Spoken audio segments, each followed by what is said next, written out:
So in the absence of a chair, I will call the meeting to order at 6:33 PM.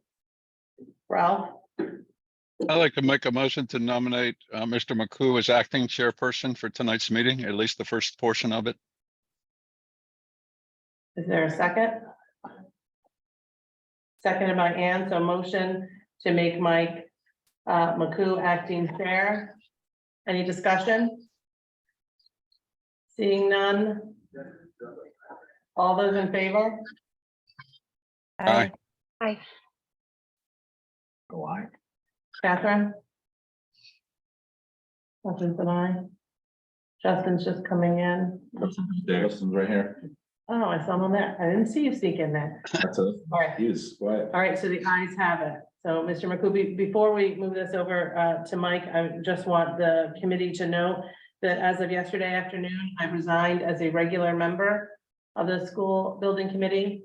And Mike was named the first selectman designee.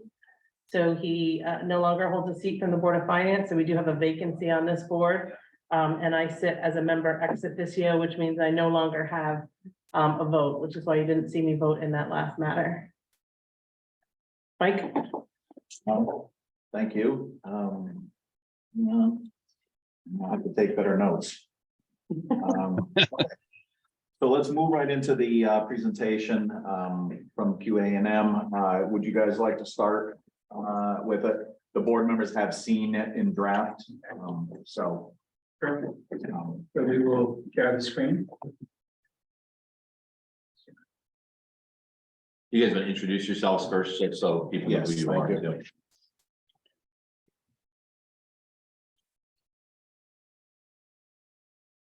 Well, good evening, everybody. My name is Rusty Malik. I'm a principal in the firm of Quisenberry on Perry Malik. And with me this evening, I'm Michael Lane, I'm project architect at QAN. and hopefully online, are two other people from my office, Kent McCoy. Yeah, because I'm here, Kent McCoy. Hello. And Angela Cahill. Is Angela on? So anyway, so our full team, and we've been working on this project now for a couple of weeks. The whirlwinds indoctrination into the project. What we did over these past few weeks is, we came to the job site, to the Hall Memorial School, walked the building, walked the site to get a better understanding of it. We went to the proposed site and walked that site as well, so we understand the contours, what are the challenges, and we put together a presentation pretty much based on what you have asked us to do, which is really look at three options. One, so one option is to look at a plan for the new.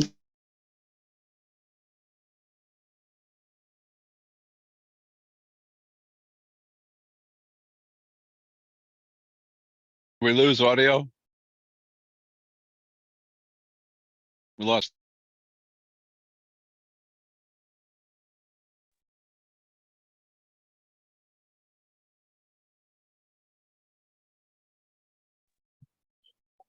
Sorry, we muted in this room by mistake.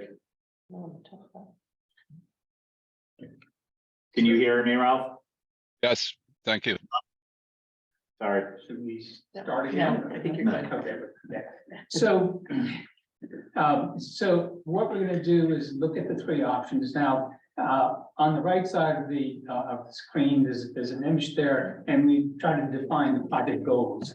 And the project goals are really, as I said, a comparison of these three options. And there's a number of criteria that we look at when we compare these various options. And I'm not going to read through every one of them. That information is available to you. But some of the key components of analysis, such as especially when it comes to an existing facility, is to evaluate the impact on education. Especially, you're looking at this building being modified, renovated, and those options while it's occupied. So when you look at that, there's a number of concerns that you have to address. And those are listed in here, but just to give you a few, I know the proximity of the building, how are we going to build the new structure while we're maintaining not just the educational component, but also the noise factor, the disturbance of construction on the existing building. How do we maintain safety and security? What's the security protocol? How do we make sure that there's a separation between the student population and the parents and teachers and the construction workers? So there's a number of factors that come into play, and we consider all these when we look at concepts and designs, especially around existing buildings. If a building was to be vacated, for instance, it's a lot easier to do because you basically have the entire site. But if you're working with a site that's got students in it, you have to be extra careful. Now, in this case, we're talking about 5 to 8, so at least they're not the younger kids, which makes it slightly easier, but not really, because any educational facility needs to get the total considerations of safety, security, how you're going to construct it. So this image, shows you some of those things. We have to also make sure, while we're in this process of construction, that the building is safe from a code point of view. You have to have fire exiting requirements. You can't, block off certain exits. You have to make sure that it's the building code and the fire code for the part of the building that's being used is in place. And usually what happens is when we develop a phasing plan, a concept, we have the time I did. and with the fire marshal and with the building inspector, bring them all in, plus, of course, the administrators, so that there's a well-rounded, information that we pull together, and everybody's aware of what's going to happen, so that there's no surprises going through, especially if there's a fire alarm, anything that goes off, how a kid's going to exit the building. So these are all things that we consider in the design of it.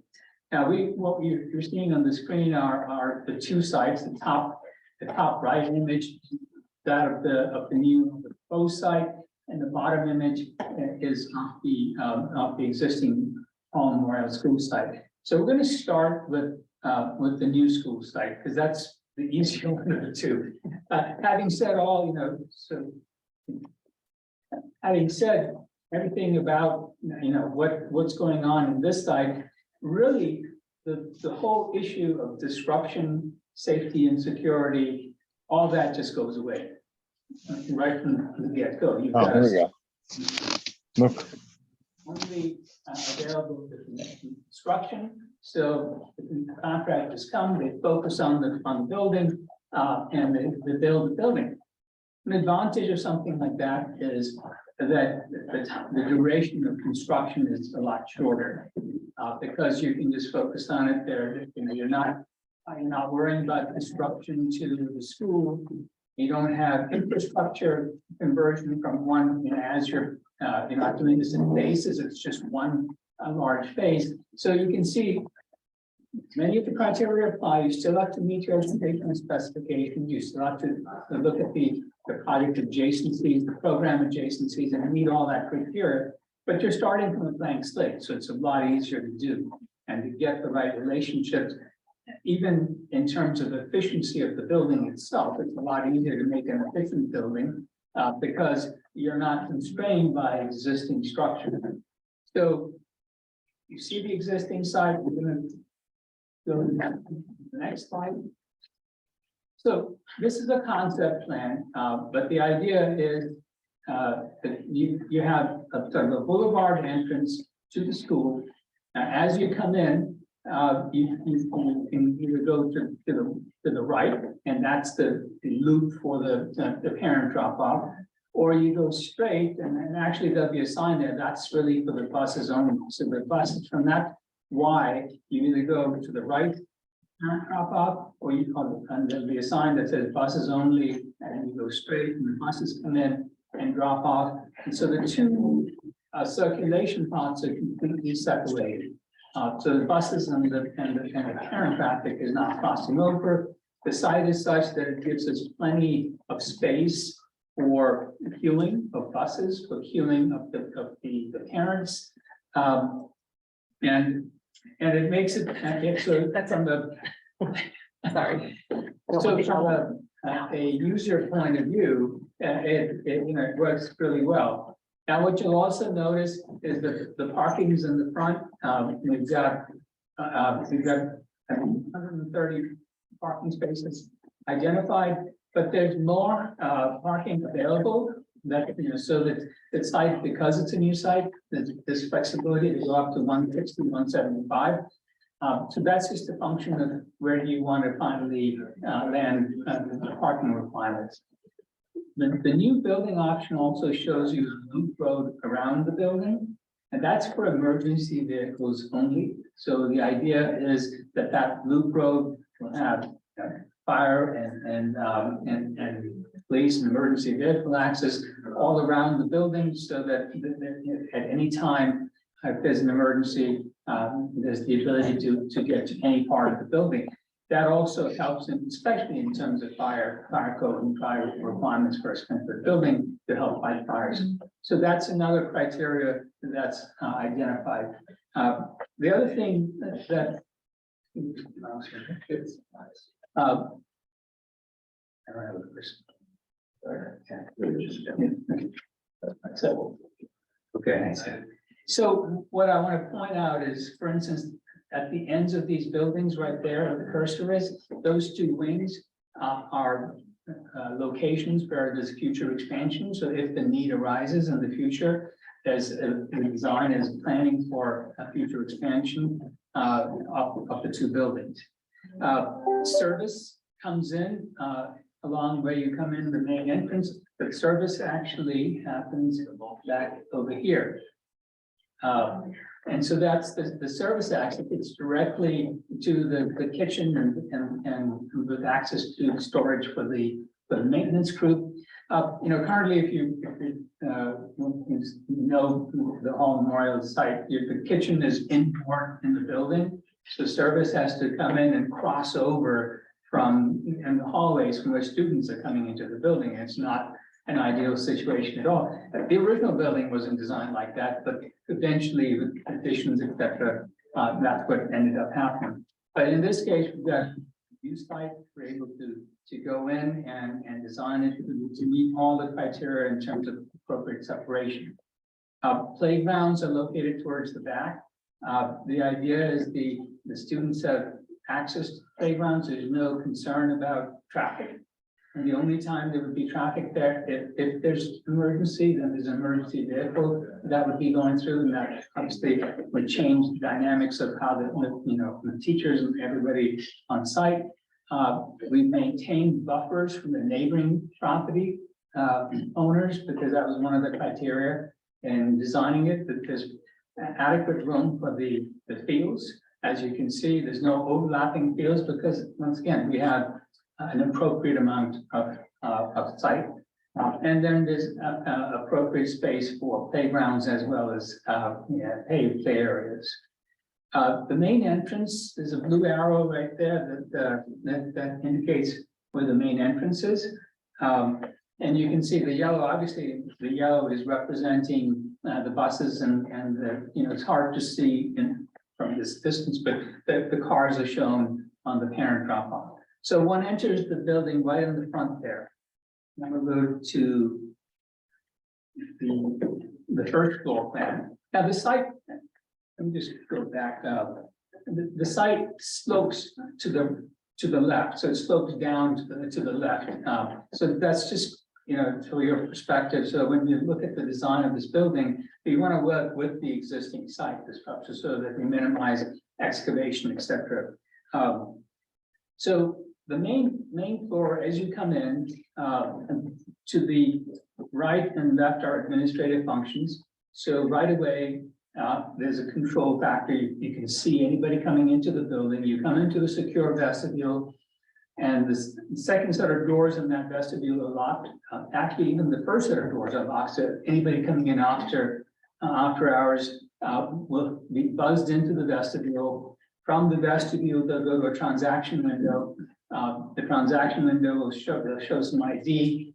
And then they'll be allowed into the main office. And then from the main office, they then exit out. So that's how the design is laid out. So there's a complete, it's completely secure, and everybody has to go through the main office before entering the building.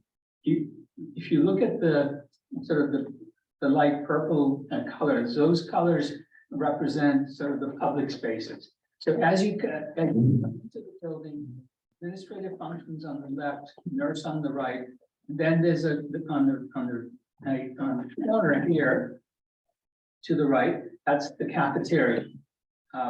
Cafeteria, again, is an assembly space. It can be used by the public. So we want to zone this building in a way that you have all your public spaces in the front. You can close them off so that the academic spaces are then kept private and people don't have to go into the academic space. So in our case here, in this design, cafeteria is up front. This option shows an auditorium to the left there. I just pushed my cursor there. So there's a lobby space in front of the auditorium, because you always have to have a free function space for a larger venue like that. And then you come further down, and there's the gym on the right. Oops. The gym on the right and the learning commons on the left. So all those assembly spaces are towards the front. There would be doors that separate those spaces, and anybody coming into the building. So after hours, you can zone the building in a way that people can exit out safely, but would be restricted to the public zones of the building. This is the first floor, and in the back, what you see the kindergarten, pre-K, K, and first grade on the right. On the left are second, third, and fourth grade. So it's been zoned that the younger students are on that main level. Now this is an interesting piece that we need to be aware of, that all the program functions need to be available to pre-K 1, and they have to be on the level of what we call level of exit discharge. So they have to be able to come out at the ground level. So these designs have been developed in a way that they have access to all the programs and art, music, everything, and they're at a ground level. Now, in our case, we don't have an upper floor, we don't have a second floor. There's a lower level, and we're taking advantage of the grade to have a lower level where some of the other program elements are. But there's an academic bar to the back. There's the assembly and public spaces to the front, and right here is a stair that takes you down into the lower level, and there are other stairs that also bring you to the lower level as well. On the lower level are the rest of the classrooms, the middle school students, and that's where also you have music and some of the other programs that I'm not going to go through every specific program, but we were provided an educational specification, and we use that specification to design this building. There can be further discussion about the efficiency of the building and how well it's going to operate, and this is just a concept to say, yes, we can build a building on this site. It works well. The site is appropriate for it, and the students, would be in this building in a relatively small time frame compared to most construction. It would be new construction, so there would be nothing impeding the progress of construction. So that's our design for the new building. As I said earlier on, there's no phasing plans, which we will show you for the renovation projects, because in this case, it's a brand new building, a new site. It's not impacting any of the schools that are existing in any way. So, we come out there, get the plan documents together, and build this particular building. So that was the first option, or the new school option. Now we go to the Hall Memorial site. What this slide is showing you that there's two options here. As we looked at this site, we said, okay, if you go to this site, you need to use the original building. It's a historic building. And I'm going to ask Ken to talk very briefly about what we were able to learn about the historical nature of this building. Ken? Sure. Yeah. So yes, Kent McCoy here, QAM Architecture. I'm an associate principal and have a extensive background in historic preservation. And so I did a little research on the building. As you probably know, there is a National Register Historic District here, the South Willington Historic District. It was established in 2017, and it lists all the buildings that contribute to the historic district. One of them being the Hall Memorial School. And what's kind of interesting about the district is there are a number of buildings related to the Hall family. There's the school, there's the mill, there's the Gardner Hall House. So they're all sort of related structures within the historic district. Because the funding for the project would come from the state, any building that is listed on the national or state register would require a review by the State Historic Preservation Office in order to confirm that no damage was being done to the existing building. And what they generally mean by damage is you want to maintain the what they call their defining characteristics of the building. I think in the case of the 1922 Hall Memorial School, that would be primarily its facade that faces the street, its roof line, its materials, probably its general layout on the interior. But the State Historic Preservation Office does not review it as if the building is frozen in time. You would never be required to go backwards in time, for example, and take it back to an earlier period. You can make it a useful contemporary building on the interior, as long as you respect the features that they would recognize as being important to the building. And I think that pretty much would sum up the involvement of the State Historic Preservation Office. Thank you, Ken. Sure. So one of the things that we should all be aware of is when you're working with SHPO, it takes time. You know, there's a whole review process. They come out to the site, they look at it, they give you feedback.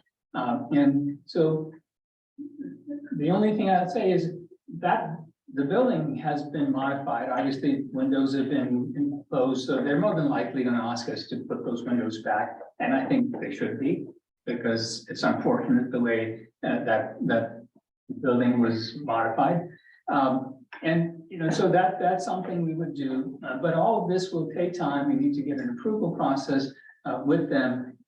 So just that's something that it's not that it's something that's not possible. It's simply a time factor in the planning phase of the project itself. And there's also reviews by them during construction as well. So that is something that we should all be aware of. So as we looked at the building, the only portion is that really would qualify in that preservation category would be the 1922 building.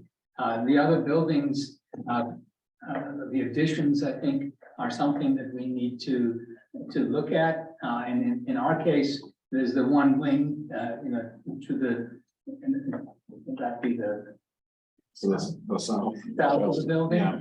That is, I mean, the building has so many levels that and then it adds more levels to the building itself. Plus, the way it's arranged, it really doesn't work. So what you'll see are concepts where we preserve the original building, and then we look at how we can add to this building to get a pre-K through 8 facility on the site. The site is tight, there's no doubt about that. We all know the constraints of the site. The river is right there. There's some slopes to the west, first the river. And then you've got 32 in the front with not a lot of room right there. So understanding that, we've got to look at how to manage and create an addition.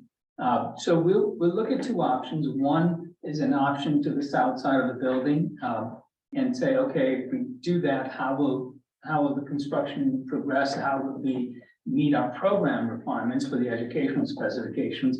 And then the second one is an option that what if we put something in addition to the back of the building?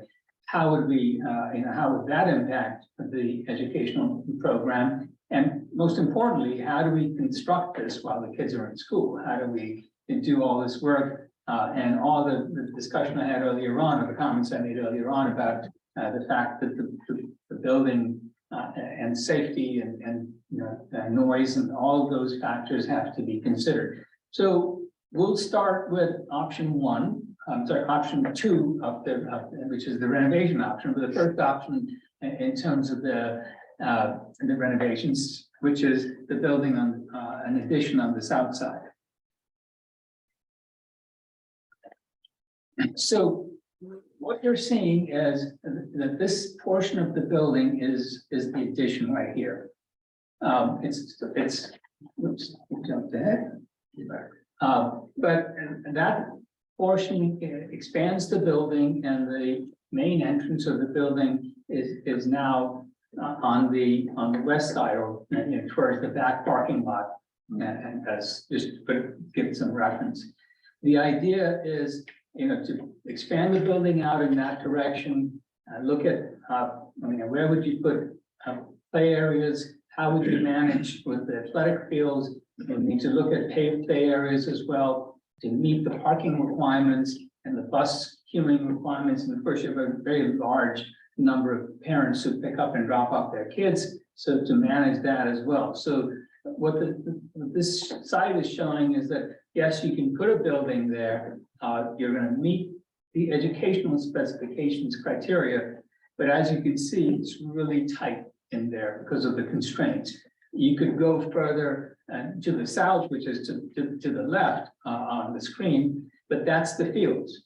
So that already your fields are overlapping. So your soccer field is overlapping the outfield for baseball and softball.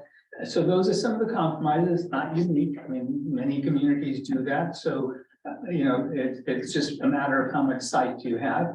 But what we've tried to do is create a design that basically the buses come in.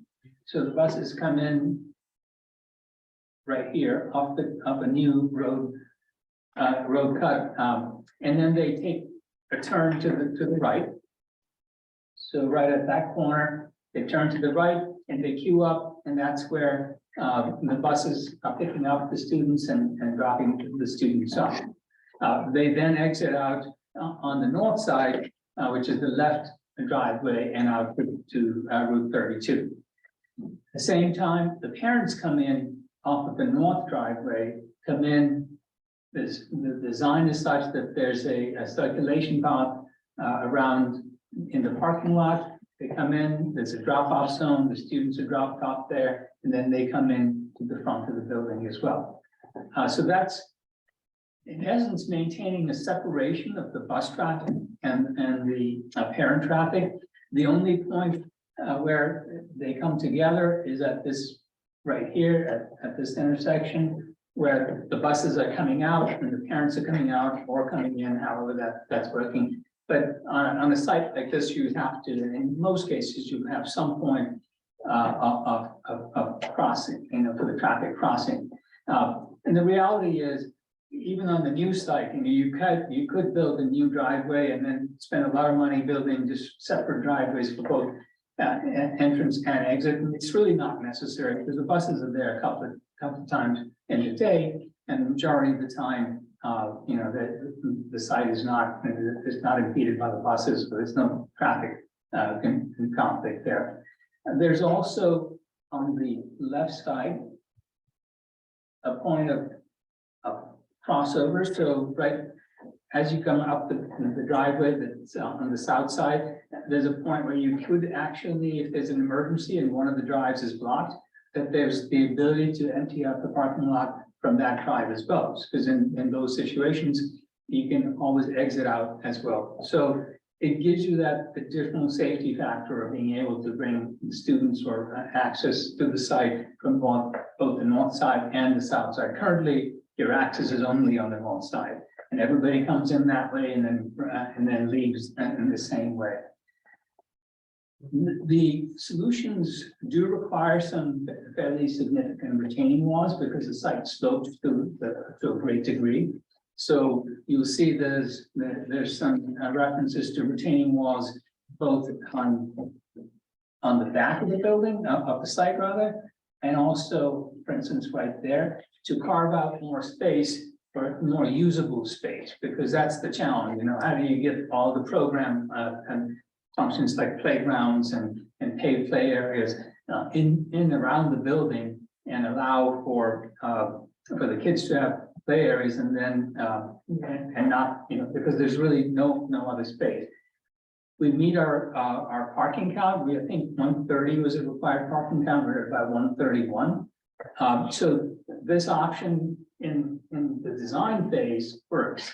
And let me say this, that we're trying to make sure that your comparison is apples to apples. So the new building program and the existing building programs have to meet. And you know, one could compromise the existing building program, but for our purpose, we've said, okay, we need to create spaces that are comparable to each other. So if there's an 800 square foot classroom required in one scenario, same is required for the other scenario. And that's how this analysis is done. So we move to the floor plan, and you can see right on the top of the screen, it says main entrance. So that's where you're coming in. That's the west side, the side facing the parking lot, and you come into the building. And what happens is there's so everything to, I'm trying to see. So where my cursor is, everything to the right of the cursor is existing. Everything to the left is new. There's a lot of, I mean, it looks like there's a lot of program that's placed in here, but what's really driving the square footage and the footprint on the floor, on the ground floor, is what I mentioned earlier on, the fact that you need to have all the program components such as the media center or learning commons, music program, art, you know, the gymnasium, the cafeteria, all available to the pre-K K1 students. They can't be on the second level because they have to be on the level of exit discharge. So with that criteria, all those programs are on this level. So what happens is one comes in, the main entrance, that's the lobby. On the left side from the cursor, so as you're coming in on your right side, is the administrative activities functions. So there's again direct control of anybody coming into the building. They would come into the secure lobby, go through the main office, and then come out to the building itself. In that lobby, you can see the cafeteria is there, and the gymnasium, the existing gymnasium would be used.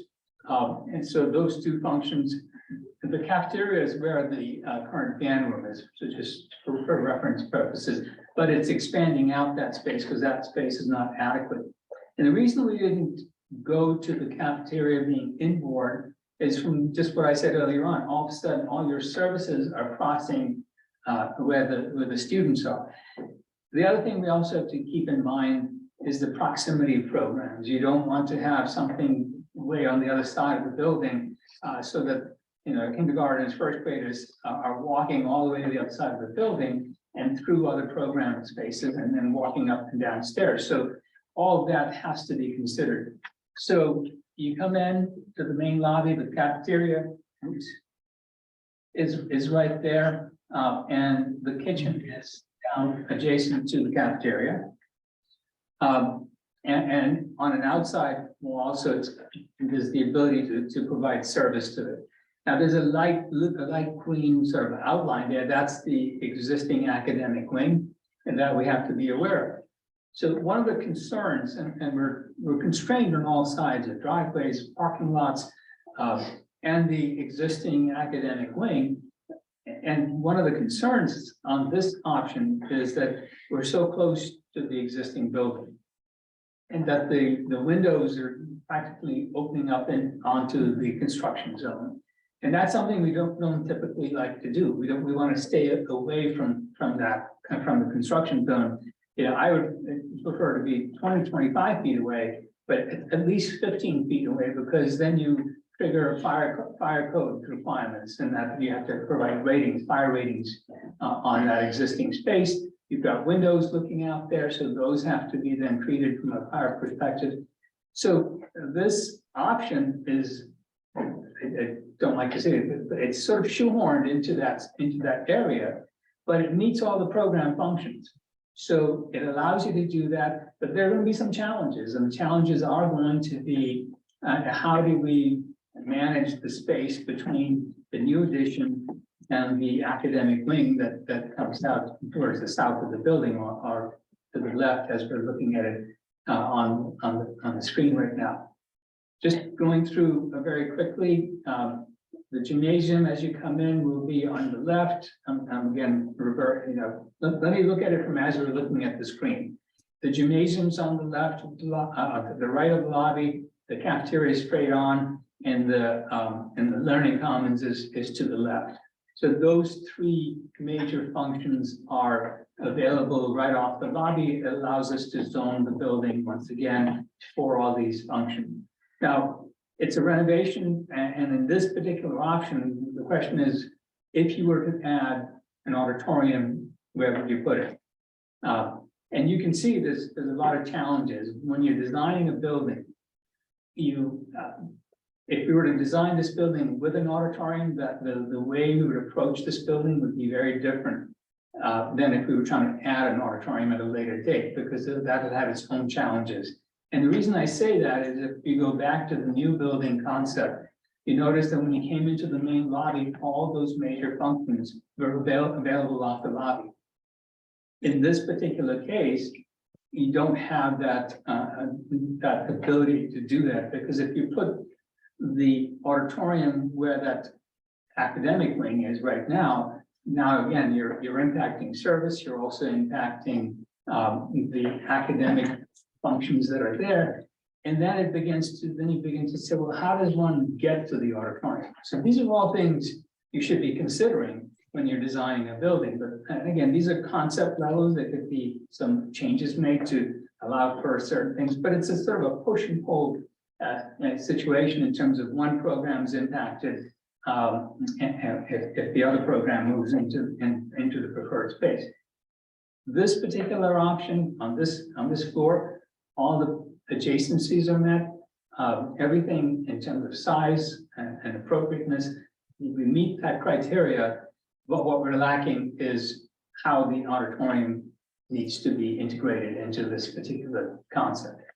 Just going further in, the renovations on this, so you've got the locker rooms where it says fitness up there on the top of above the gym. The idea is to gain that additional space. You're bringing a whole, pre-K through 4 there. You need 3 stations for PE, and the requirements for the gym is 7,200 square feet. By capturing that space not as a gymnasium, but rather as a phys ed space, you meet that criteria. So that helps. And then to take the stage area that we currently have and to make that into the locker rooms. Now, what you'll notice is between the gymnasium and the cafeteria, there'll be a folding or operable wall. And the idea is you would continue to do what you do currently, which is you have a stage and that opens up off the gymnasium, and that's used for assembly purposes, for presentations, for music programs, etc. So it would be just reversed, and the cafeteria space could have a raised floor where you would hold those functions, and that's done. That's done all the time when you have limited room, and so in this particular case, one of the challenges that you have, that your stage height is so significant that getting from the stage down to the floor of the gym is fairly significant. You would have to go to the lift in order to get up there, and that's sort of an ADA, question for ADA. If somebody is receiving an award, you're having an assembly there, they have to go out, get in the lift, go up, come around, and get to go down the ramp, etc., to get to the stage. In this case, we've been able to design it so that there's an access ramp right on the left, on the top and bottom of the cafeteria space. And there's steps, so this is not unusual, this is done all the time, but it gives you direct access to the stage. And the stage, by the way, in this case, is functioning as your cafeteria, so that whole space is open. So that's how, and then what we did is, one of the things I didn't bring up earlier on, but you've had some square footages that your goal square footages that we've been working with. One of the things we discovered is that in order to make these programs work, we now need a music program for the pre-K K1 students. Because to go to, where we put music, so band and chorus, where they are in the location of the current cafeteria. So if you recall, there's a level change of 6 feet between the gym level and the what's currently the cafeteria. You convert that to chorus and band and have all the appropriate spaces like the practice rooms and instruments for it. But when you do that, now the kindergartners, first graders, they kind of go up there. So, and it's fairly removed from their space. So what we did is we introduced an additional program element for music, and that's this space right here. So when we look at our square footage, they're slightly larger. And one of the reasons is we've got a 900 square foot space for the music program in this option. So that's how the first floor works. The second floor of the addition, there's classrooms on the upper level, so science labs, classrooms, all the program elements that are called for in the educational specs are in the addition. And then what we've done is use the existing building connecting at that second level to the existing building and use it to complete program needs in terms of the teacher workrooms, spaces such as the additional classrooms, resource rooms, self-contained classrooms. The boiler plant is in there as well, but there's a smaller mechanical space in the new building as well. One of the big challenges of renovating a building, and it's not this building, but any building that you're putting a major addition on and renovating it completely, because your building systems have to be updated, is how do you get that mechanical MEP infrastructure to the new building, and then at the same time service the existing building, because eventually that new infrastructure will have to be extended into the existing building. So you have to be very careful about how you plan that. You don't spend a lot of money, putting in temporary service and temporary lines and then undoing them. It just drives up the cost. But that's one of the factors that you always deal with in an existing building when you're trying to bring the mechanical systems together. It also impacts you when it comes to how do you there'll be times when you'll have to shut down the building systems to make the connections, crossovers and so on. Ideally, you plan for those to happen during the summer. At this point, we've developed phasing plans, but we really haven't said, okay, when does this all start and when does it finish? And that's something that we need to have a conversation about as to when the anticipated start date is. Is there if this was to move forward, how you would move forward in a timeline, because that's going to be critical in developing a schedule for the project. We can give you the phases that it can be done in, but that phase could change if you said, well, we want to start new construction, ideally you want to start sometime before the summer so that you can use that time frame to your advantage, and the summer months for the kids aren't in school, so that's something that's important. But if it doesn't start that time, let's say you want to start in the spring or you want to start in the fall, there's some challenges. Because we look at site logistics as well, and what happens when you put an addition on, and how do you deal with the site, the school still has to function and so on. Anyway, continuing, so this is the second floor plan of the existing building, and on the left side is the addition. Then we move to the third level, or the second floor.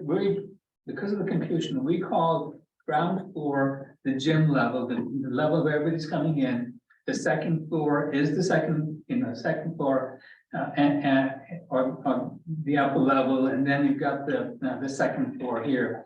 So this is where you come off on Route 32, you go up the steps, this is where you would be, the original building, the main entrance. We modified the space, so the library that used to be there, it's a beautiful space.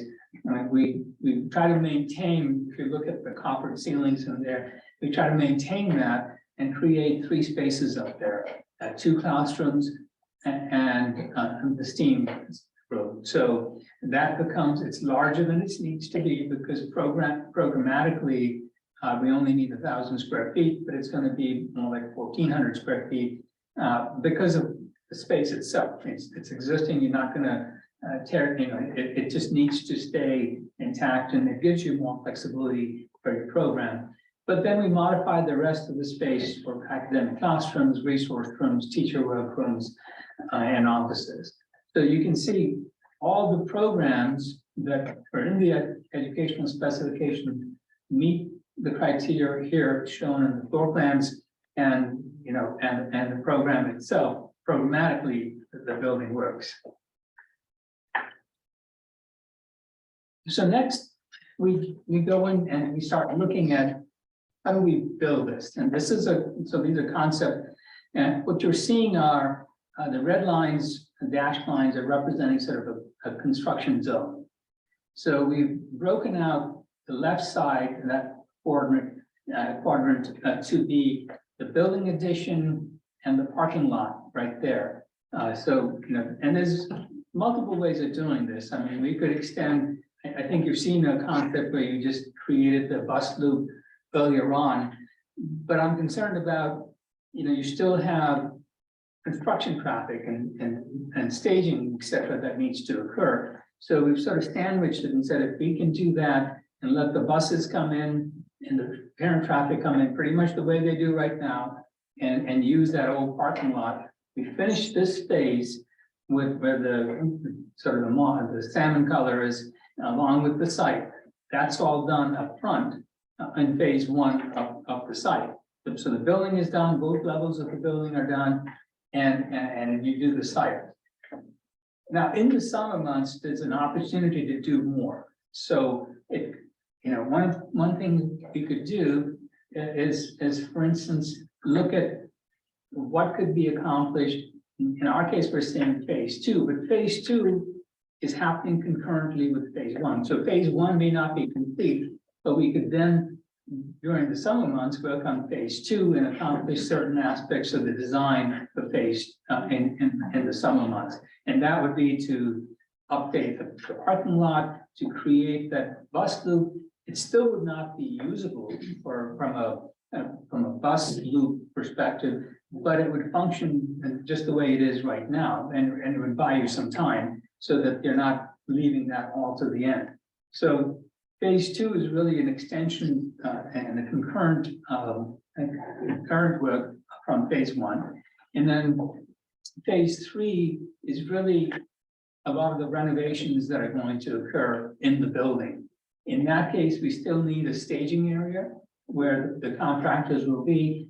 So the thinking is that area to the right within the red dashed line, which is representing construction zone, and they're accessing the existing building from, as you're looking at the screen from the right side, and renovating the building. The good thing is that when we complete the addition, we have enough program space to really meet all your criteria. So the K through 4 would not move throughout this period. And even when the building is complete, they would still not move because you're going to use that for the middle school, so that you vacate all of the rest of the school to renovate it and once that renovation is complete, then the pre-K through 4 move in and the building at one time. So at no point are the pre-K through 4 kids going to deal with the construction aspect of this project. Now, what does that mean? It means that, there may be some program elements like, classrooms that may be empty for a little while because there's not, you have more program space than you need. But you also may have some like the steam room, which is going to be in the next phase, will not be complete, so that won't be available. So there'll need to be some minor modifications to the program on a short-term basis to be able to accommodate that. But the idea is build phase one, move the middle school kids in there 5 through 8, then renovate the building and once the second renovation is done, along with the site work, then you move into the building as a pre-K through 8 school. So this is sort of a site program, but let me show you on the building side. So this is how the same thing, the building is being built. So the blue is the new addition, and the salmon is the existing. There's a little bit of a concern here because the music program does get impacted in this particular option. And as I said earlier, the academic wing is so close to the new addition that, you know, that's something that would have to be looked at really carefully. Maybe there's a way of moving the program around slightly. But at the same time, one of the challenges is going to be what's going to happen to the playground areas. Where are the kids going to go play? Those are hard to define at this point without saying they're going to go out towards the fields and you're going to do temporary playgrounds over there. Once phase one is complete, then it opens up. But as you saw, you know, even on, I'm going back to the site slide, there's playgrounds to the right of the building where, you know, that will not be available, and there's some parking there that will not be available when this work is being done.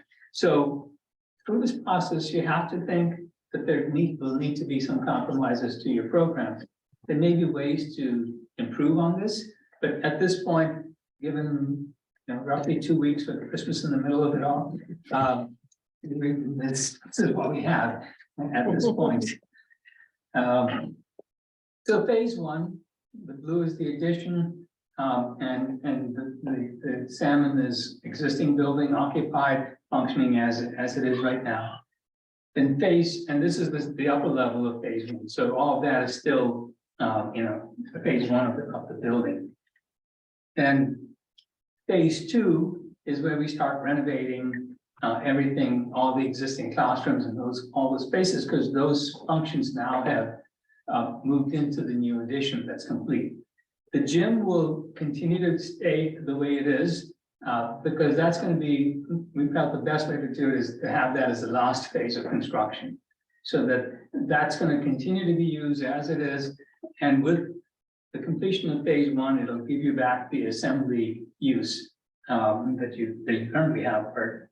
And then, as I said, phase, you know, this is the second floor, so all this is happening at the same time. And then you end up with the final site plan, which is the completion of all these 3 phases of construction and site completed back to the approach we've talked about. You come in and the building is completed. It's not easy.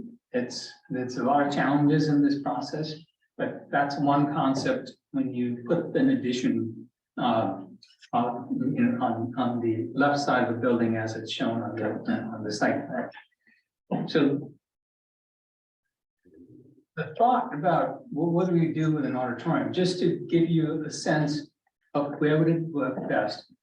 Our thinking is that it would work better on the north side or the right side. But if you were to do something like that, and if you approve doing an auditorium with this building, you may want to modify this approach slightly so that you can have the auditorium adjacent to the main lobby. Otherwise, it'll just be too disconnected from the rest of the building, which would be a challenge. So where you're allocating 8,000 square feet, you might have more space necessary for circulation to build that auditorium on the north side of the building. So we did look at it. We did not develop a detailed floor plan as to how that would work. So now we go to the second option, or the second construction, renovation option, or the third option overall. And this option we thought of because we said, well, In option two, we are really close to the existing building and impacting the educational, the academic wing. So what would happen if we tried to put an addition in the back? And there, you know, you're seeing the sort of looks like a sort of a blue-green color representing schematically where we could put an addition in the back. So in that option, here's what the building would look like. You can see we're actually taking the south side or left side of the site and making that the parking lot. The main entrance is, again, that blue arrow right there. Oops.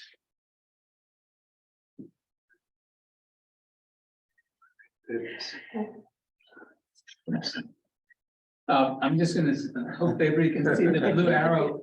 That's the main entrance to the building. So it's right off the, you know, you can see it. The main parking lot is there. What happens in this scenario is the buses and the parent traffic come in on the curb cut to the left. The buses go straight up and then go take a right turn and go around the building. And once you get to that point, there'll be a restriction. It's only buses and emergency vehicles, so nobody else can be there.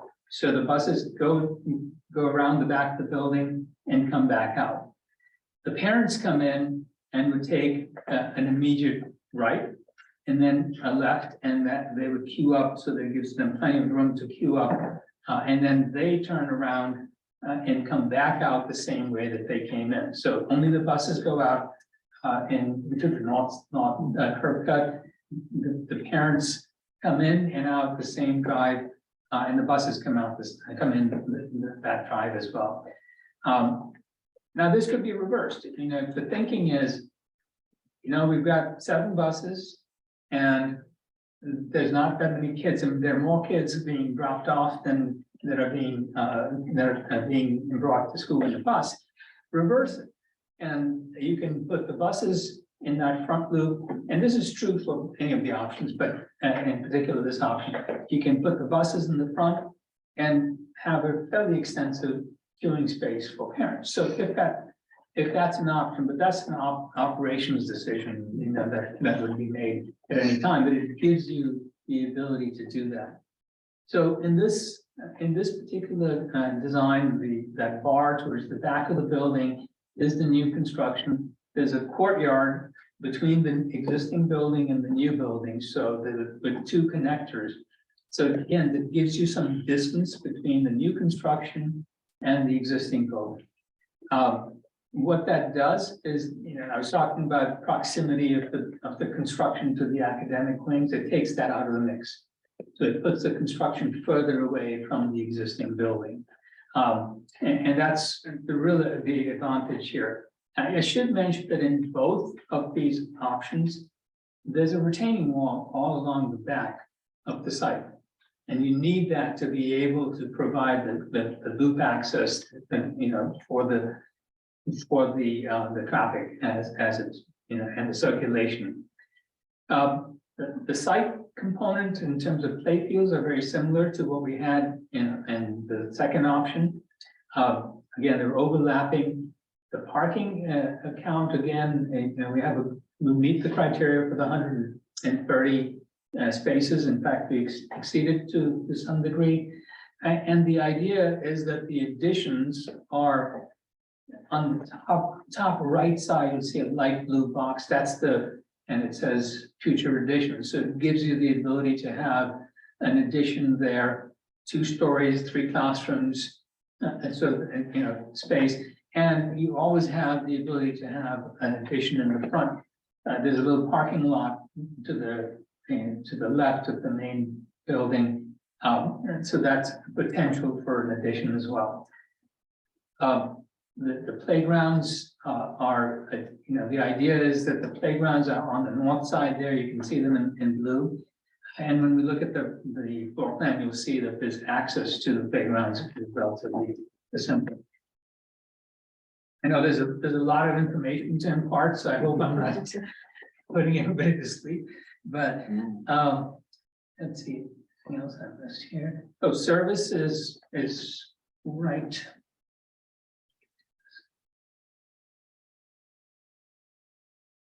Oops.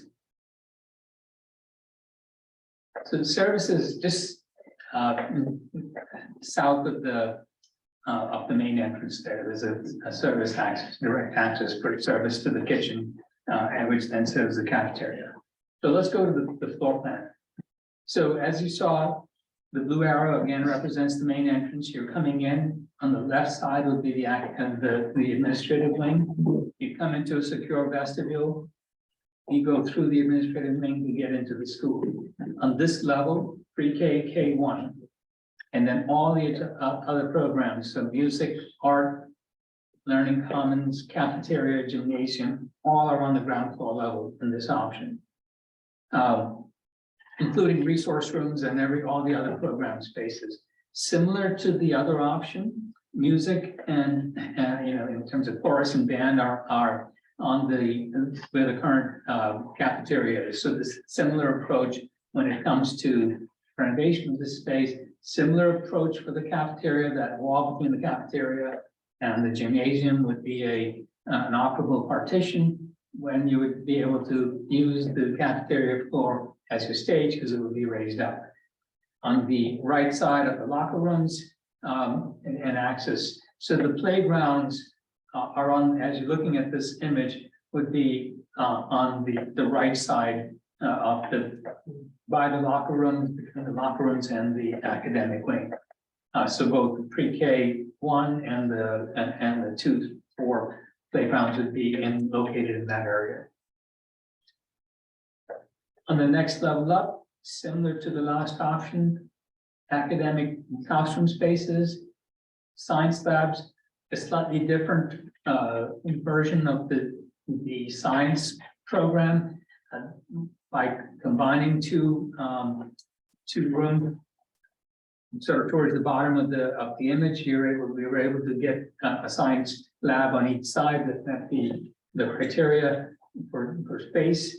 We've tried looking at the science program in its current location, and it's it doesn't meet your red spec. So you either accept that and say we'll leave it where it is, which is a possibility, or you move it to this location. So these are all decisions that would be made as we go through a design process in determining what the best solution for you is. And then finally, on the upper level, the second floor, you take the existing library and convert it to classrooms and the STEAM program. So in terms of how would you freeze this construction? So here's the site plan. The first step would be, you can see the red line, the dashed line. Everything to the left of it is phase 1 of the site. Now this can be done before the building construction starts, because now you're creating the space that you need for parking. And as you'll see, as we look at more of the design for parking and also for the buses and the parent traffic.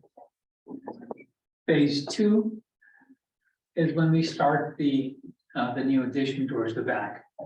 In doing so, you've now gained some traffic, some space for the parking, and also that area becomes the contemporary parent drop-off area.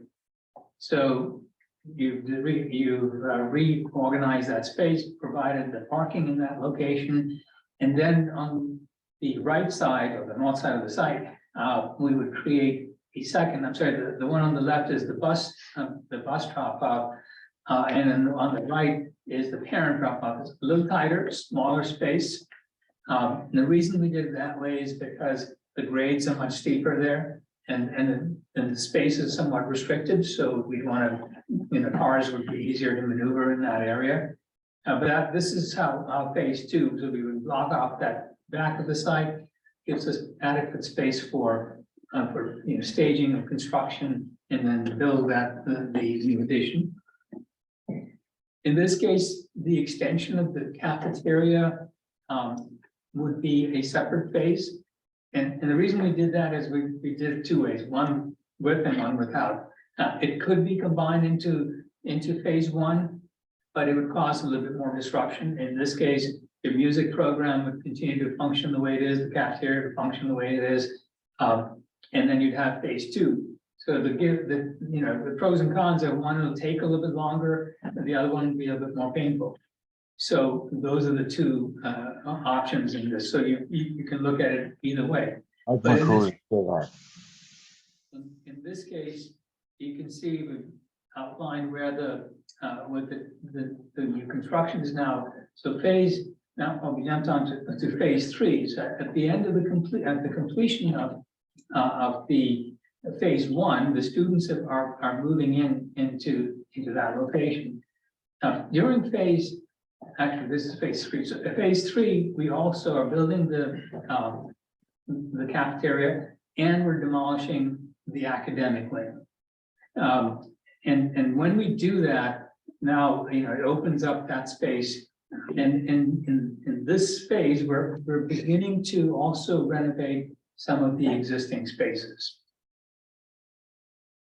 So once phase three, the kitchen addition, is completed, we're still renovating more of the existing building, and we're reserving the space to the right as your construction staging area. So when you're at this phase, you're using your parking lot, you're using your site circulation the way it's designed to be, but you're able to continue to do the renovation work that's going on in the building. And then the final phase is the completed work. So very quickly, going through the building itself, the blue represents the addition, the salmon is the existing in phase one, and the existing building will continue to function. This is the second level. Actually, this is technically phase two, phase one of construction, but phase two of the building. And then the next phase, we start renovating and putting an addition for the cafeteria, demolish the academic wing. Next phase, we're renovating the existing space. The pre-K through 4 kids have not moved in, they're still at center school. And this is the final phase of renovation of the existing building. And the gym is the last component to be renovated. So there's a few more phases within the building, fewer phases site-wise. But overall, because the site phases overlap, overall, we end up with this building as the final product. And as I said, buses are in the back, parking is provided, and the parent traffic, parents are in the front. And one of the things that we discovered is that when you do additions such as these, additions and renovations such as these, there's going to be some hilltop and everything else, you're not gonna know. So there are going to be inefficiencies to the footprint. And that's why the overall square footage of these renovations and additions are larger than what you would be building as a new building. So that's just something you need to be aware of. That has cost implications. Each one of these, the timing of it, the fact that we'll be able to SHPO, the size of the building, the complexity of the construction, all have cost implications. And that's, ultimately something that the committee would have to weigh in on and decide which is the best option. And you use that existing site, or do we go to a new site and not have all the concerns? Now, we did do a site option with an auditorium for the second addition scheme. And you can see that it extends out to the right of the proposed building. The main impact of putting the auditorium there is you can see how the parking lot all of a sudden shrank quite a bit. So we went from roughly 140, 150 parking spaces down to 101 or 106, I can't see. But yeah, it's 101 spaces, which is a a fair amount of parking that you're, Just a question for clarification, you mean to the left of the building? I'm sorry, to the left. Okay. Yes. Just wanted to. So, so this is the option if you were to add an auditorium. And just very quickly, you can see how that auditorium would work off the common lobby. To the left of the building, so you would still come in, there would still be limited access because you would go through the main office before you would be allowed in to any zone in there. And really, that's the simplicity of the design and the addition. And again, in this particular case, we said that the entire addition would be phase one, so it'd be a much more significant impact to the building, because you're building adjacent to the existing building as well, which is occupied. And here's the phase one in terms of what the new construction is and what's existing. And this is the upper level of phase one. The rest of the phasing is really similar to the other options. So the second floor and third floor are similar, so we didn't repeat those things. So that's what we've developed, and open to questions. So there's ideas and thoughts that that you would like us to respond to. So it's back to the committee. Okay, so just a little process comment here. I'm sure the public online as well as the public in the room has questions. This isn't the right part of the meeting for that, but I'm gonna try to find a way that we can accommodate that. We have present to speak coming up. We have another present to speak at the end. And again, we don't typically engage in present to speak, but we will make sure we provide a way. And also keep in mind, this is a draft for the committee. Committee comments will go back and there'll be a final later. So this is not the final presentation from this group. So I just wanted to clarify that. So committee members, I would suggest that there are some minor things I have, like some formatting and some spelling things. I would prefer that we collect those by email and not deal with those tonight and take up time. We can collect them by email and get them back to you guys for your review. So I think the committee comments should really be on the nuts and bolts. What are the ideas that are here? And what's the food for thought we're getting out of this? I hope the board is amenable to that. So board comments, questions? I have comments, but I don't think it pertains to this. It's more of the historic part of that, and we actually have to do that, so. I have notes about that same question. Yeah, okay. Other board comments, questions for the gentleman about this presentation? Can I ask a question specifically about, I know we've discussed this multiple times. The current hall school is utilized as a shelter. We've talked about the funding for that. I see no plan for showers or within the locker rooms. Is that correct? Right, And it would this not time be we haven't used- got into that level Okay. of detail. Okay. And that maybe, I know it's a concept. And would there be a generator for this building built into that? And where would those mechanicals be? Because I know where they sit currently. So So I see a playground there. again, that's the next level of detail Okay. that we would be, you're getting into, this is concept Right, level. okay. Now, just to comment on a shelter, there's a whole different connotation of what a shelter is. I'm Yeah. sure you know that. We had So that it's used conversation. as We'll use quotation marks Yeah. around the term shelter. Right, the committee has discussed before, if we were to meet the code requirements of an actual shelter, we'd be having an entirely different conversation. But one of those key components is a generator. And so Yes. in the next level, that would be something that will be built into the plan. Right. Thank you. Anyone else in the room? Peter? Yeah, I just wanted to comment on the outstanding presentation you've made for both potential projects. I found it very informative. The new site, new build was simpler for you to present, and I appreciated that. But I was especially impressed with the thought that you put into the renovation. potential project and the various options that we have. I believe it was Ken that spoke earlier Kent, yeah. about the historical significance, and I think it was one of the reasons we selected your firm, because you had someone with that background that could comment on an important part of Willington's history, Hall School, and an important part of our fabric as a community.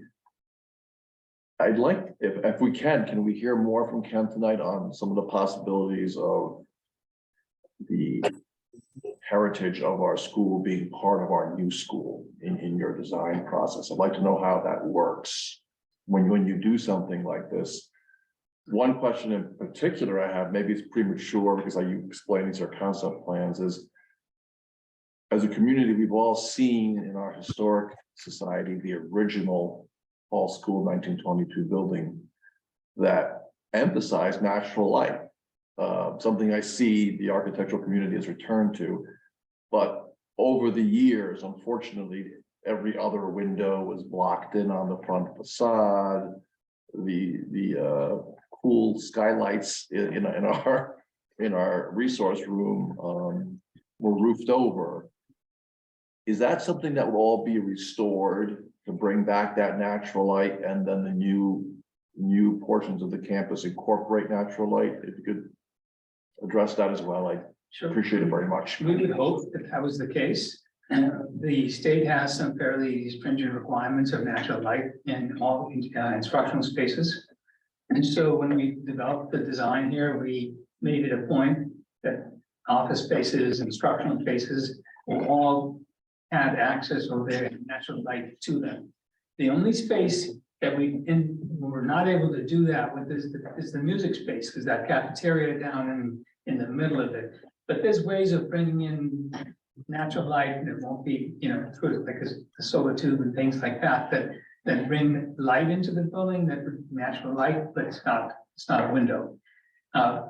Short of those two spaces, every other space, the attempt was to make sure that there's natural light. And the thinking is that yes, those windows would be, I would hope you would want to do that. If you choose to do a renovation on this project, that would be, I'm sure the Historical Society and SHPO would almost require you to do that. And bring back the original building, not the entire addition, because I think it's unfortunate the addition was, I guess I won't comment anything about it. They gotta look at the context. The south side of the building was expanded, I think, in the 60s. The more people moved into town. And then the rear renovations where they got rid of the portable classrooms that had been there for a number of years. Started in 79, was completed in 80. So there was two expansions, so that's surrounding the original 1922. But it's not the expansion, it was more the way they did the renovations rather than.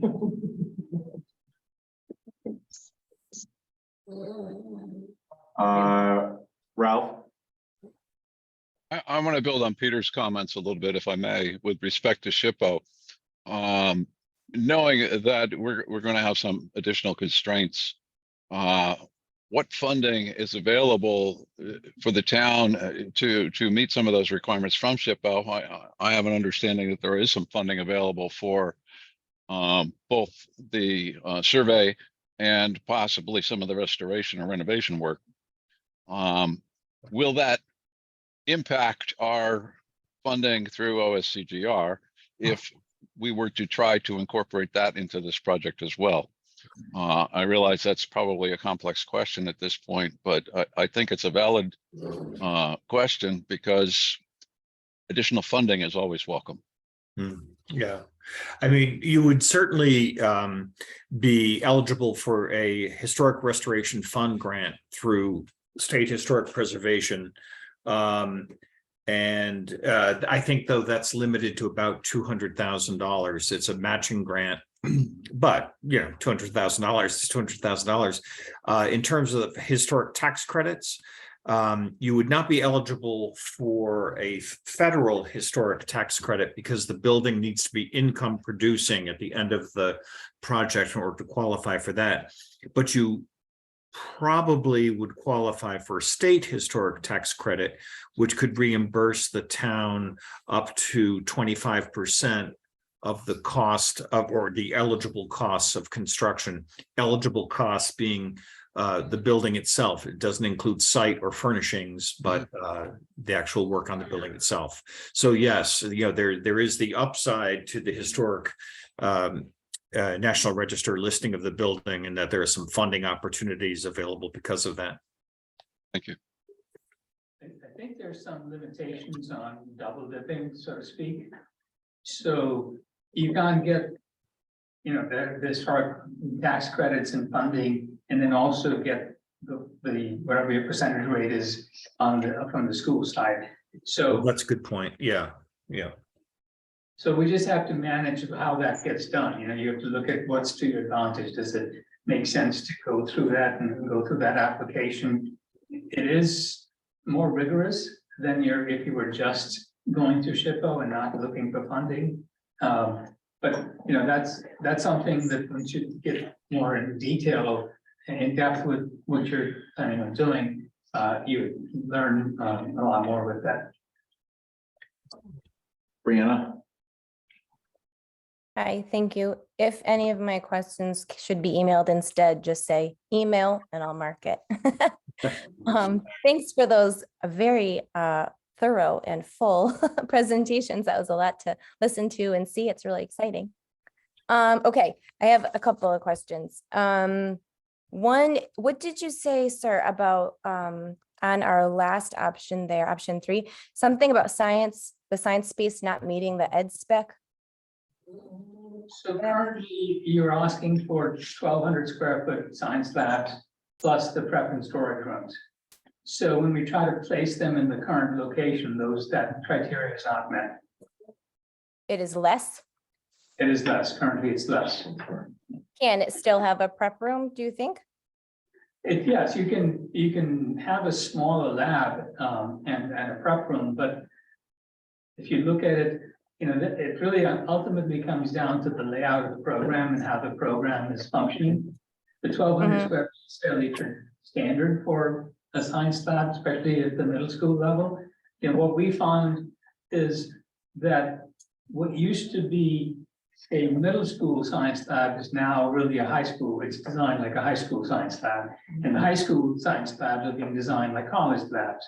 So there's been a shift educationally.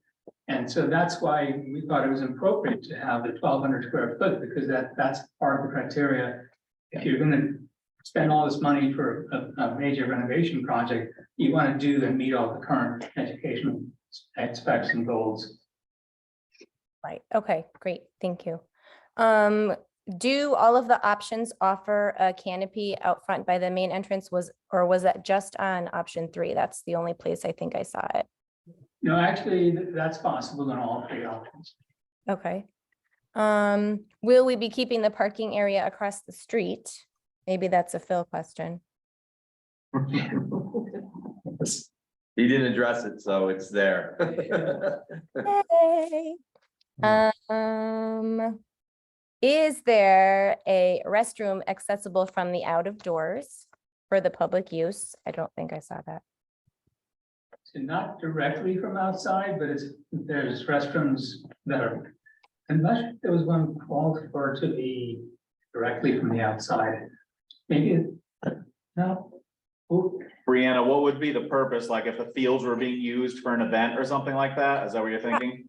I'm really starting to become the lady who always talks about bathrooms. Okay, I'm sorry.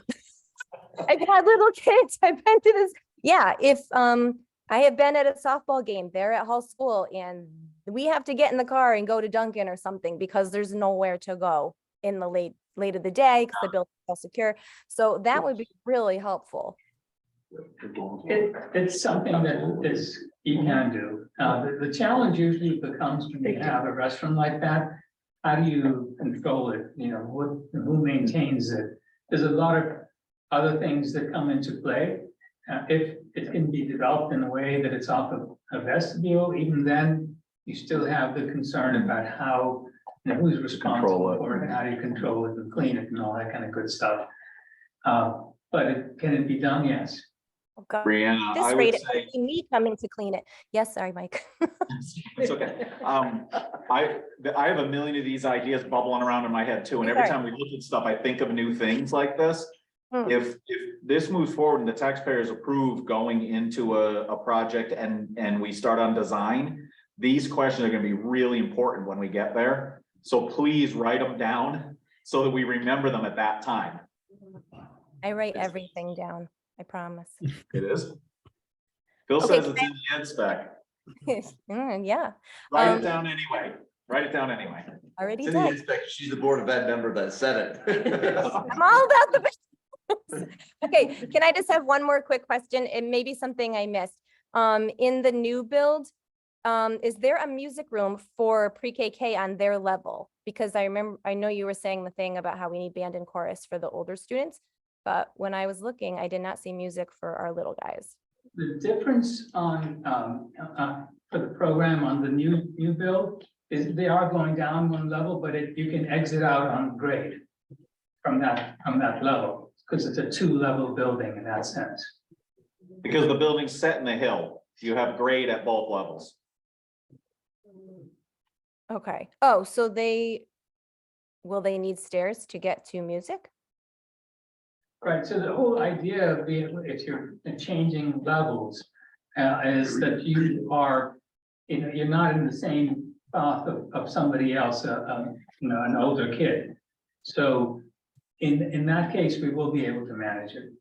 Okay, I'll just have to take a look at that a little bit better. Thank you so much for your patience and all of your hard.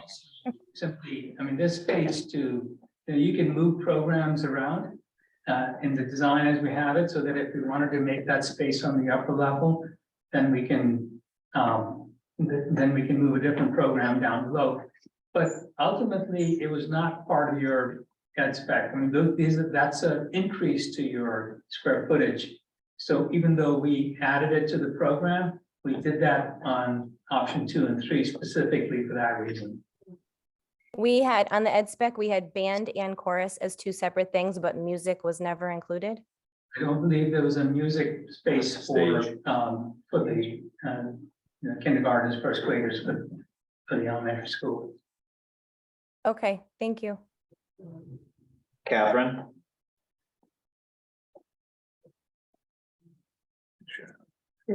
Still muted. Oh, there you go.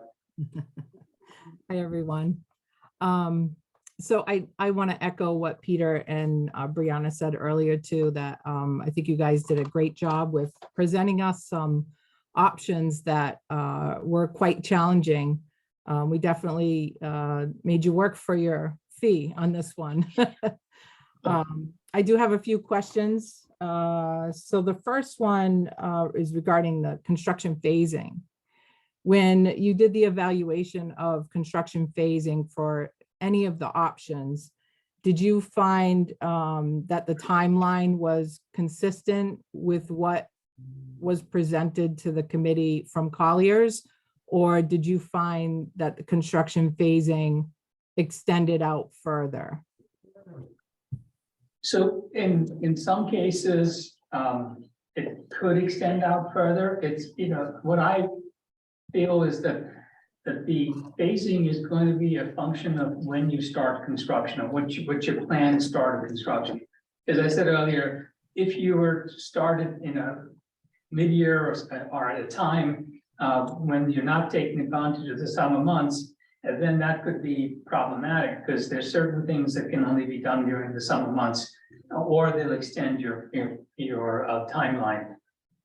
Truthfully, we haven't done an in-depth evaluation of the timing. What I'd like to get is a target when one would start construction. If you said to us that pick a June, the goal is to end of June any year that this would start, then we could put a scenario together that gives you the full breakdown of how many months each phase would take.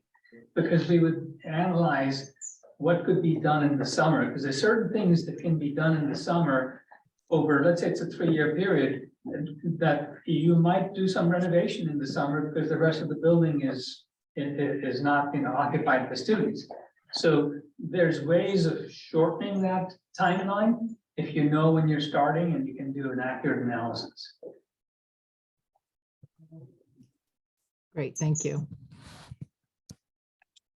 The other question I had was regarding the finished floor elevations of the existing hall school.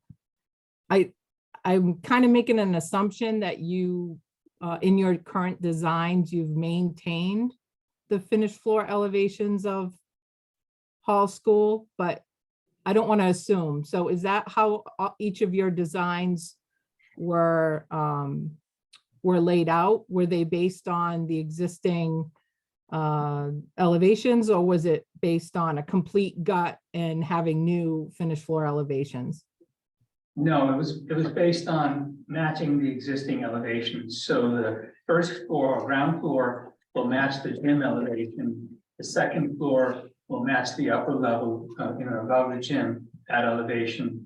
You still have that one odd elevation for the existing cafeteria.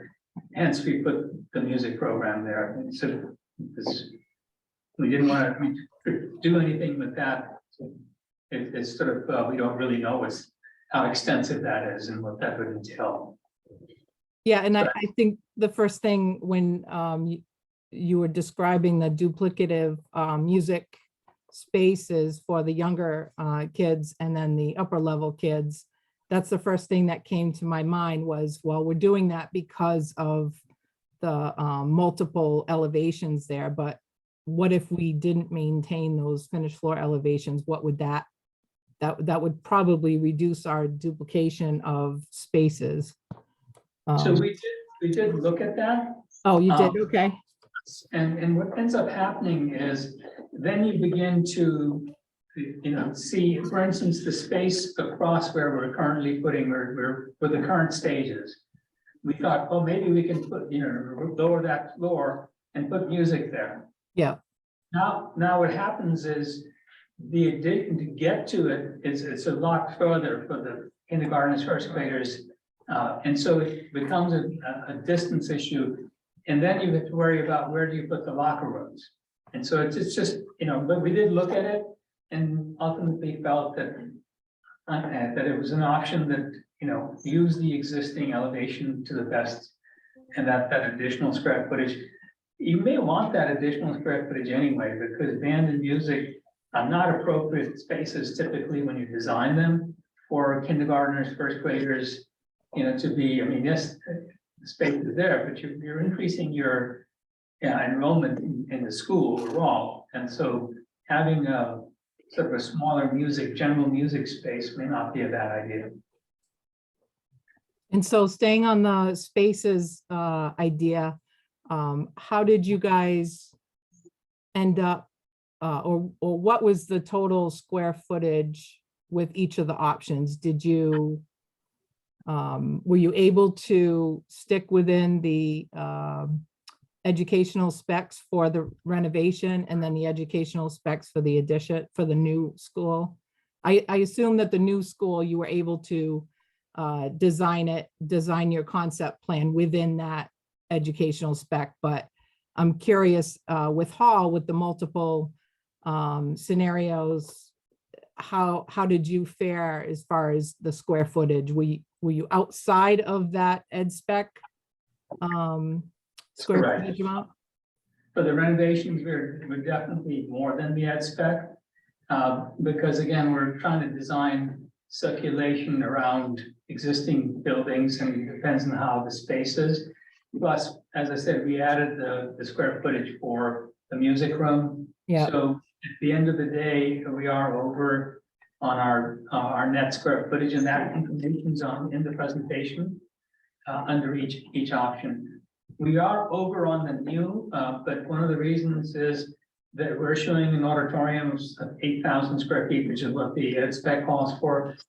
Weren't sure if that included the circulation space. So when you start adding lobby spaces, et cetera, for an auditorium, you begin, there's 1,400 square feet there. So there's little things that add up. And so it's close, but it's not, it's over slightly.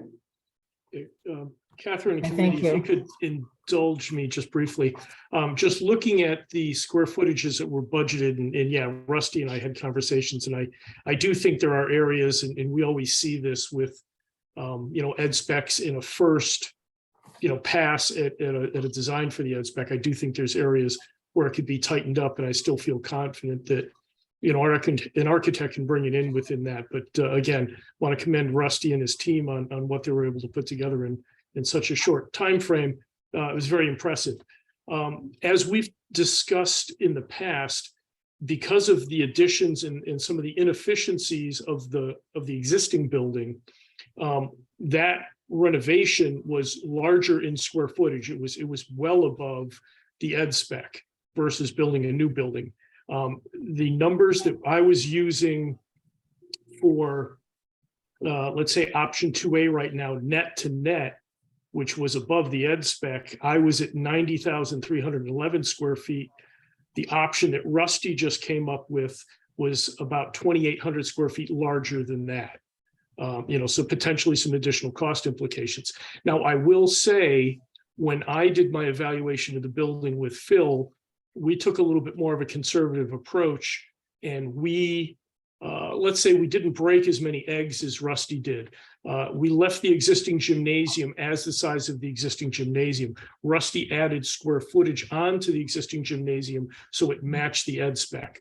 So he went a little bit above and beyond. We took a little bit more of a conservative approach.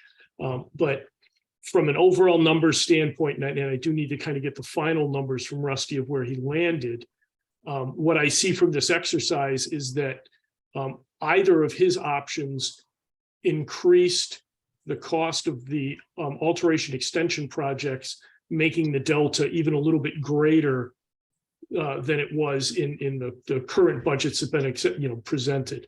So we've been saying all along, looking at alteration extension versus new construction, that because of timeline, a number of other factors, was coming in higher than a new facility.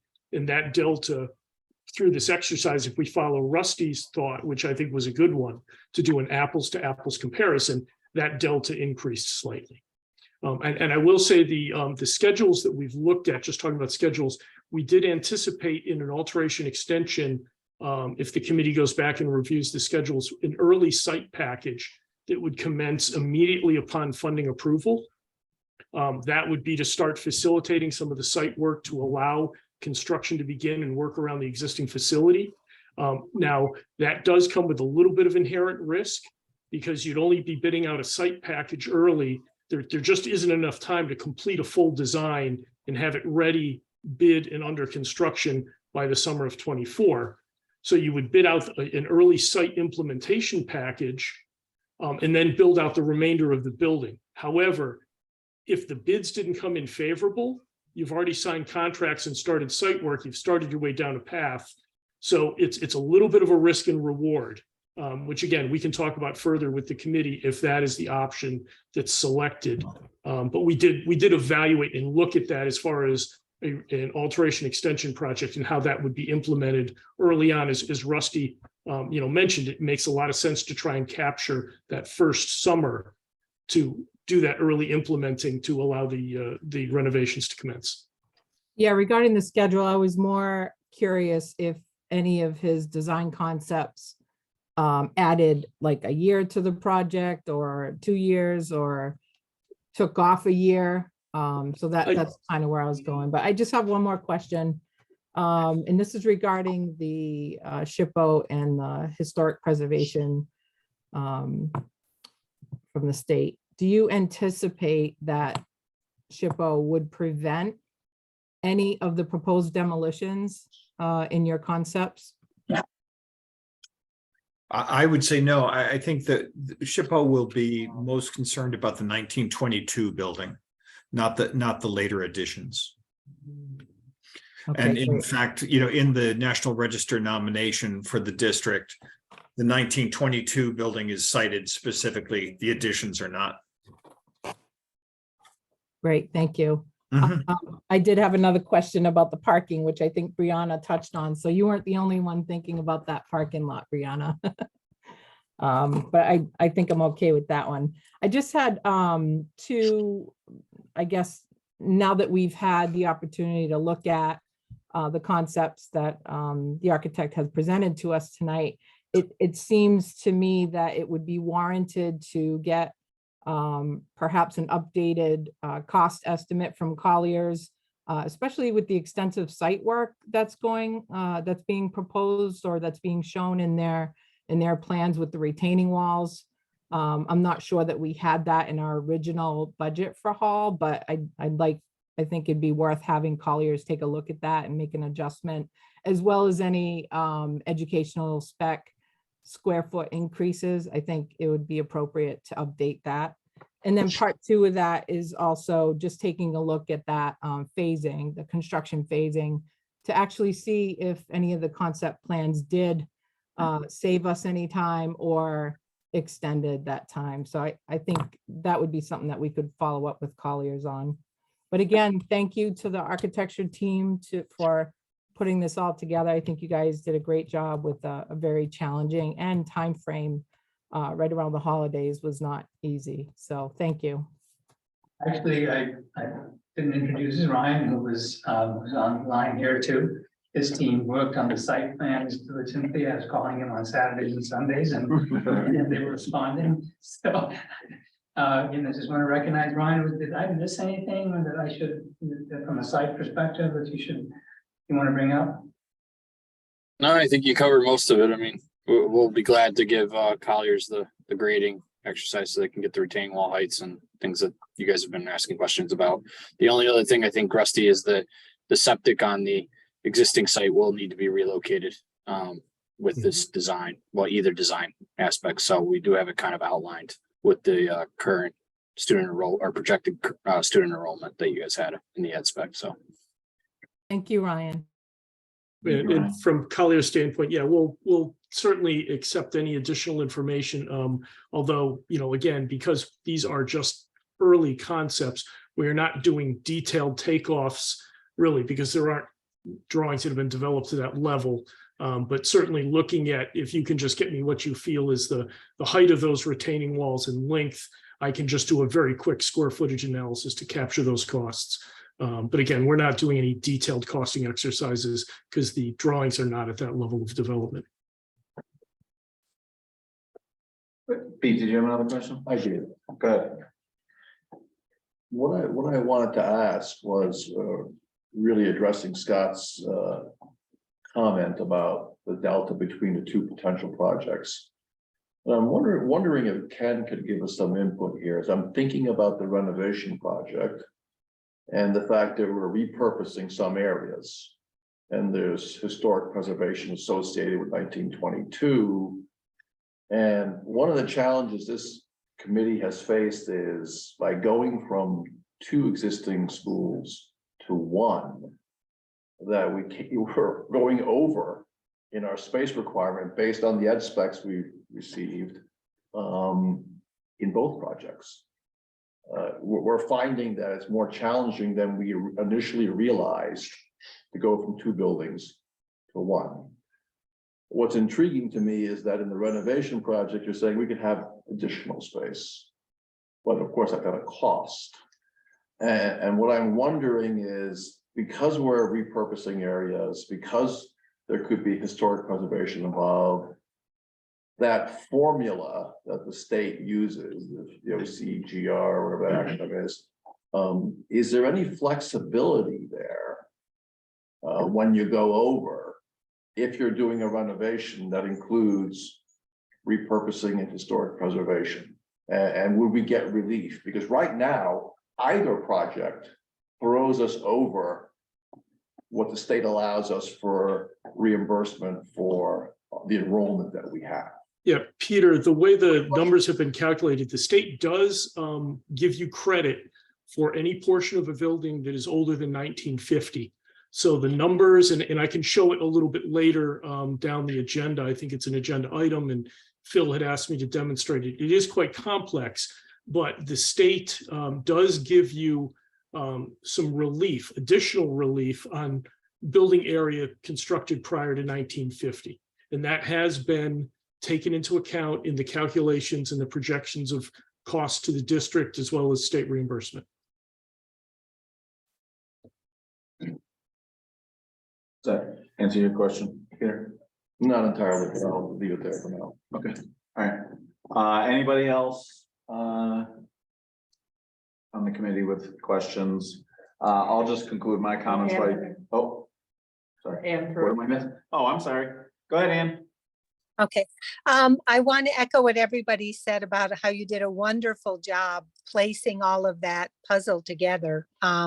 They were all impressive options.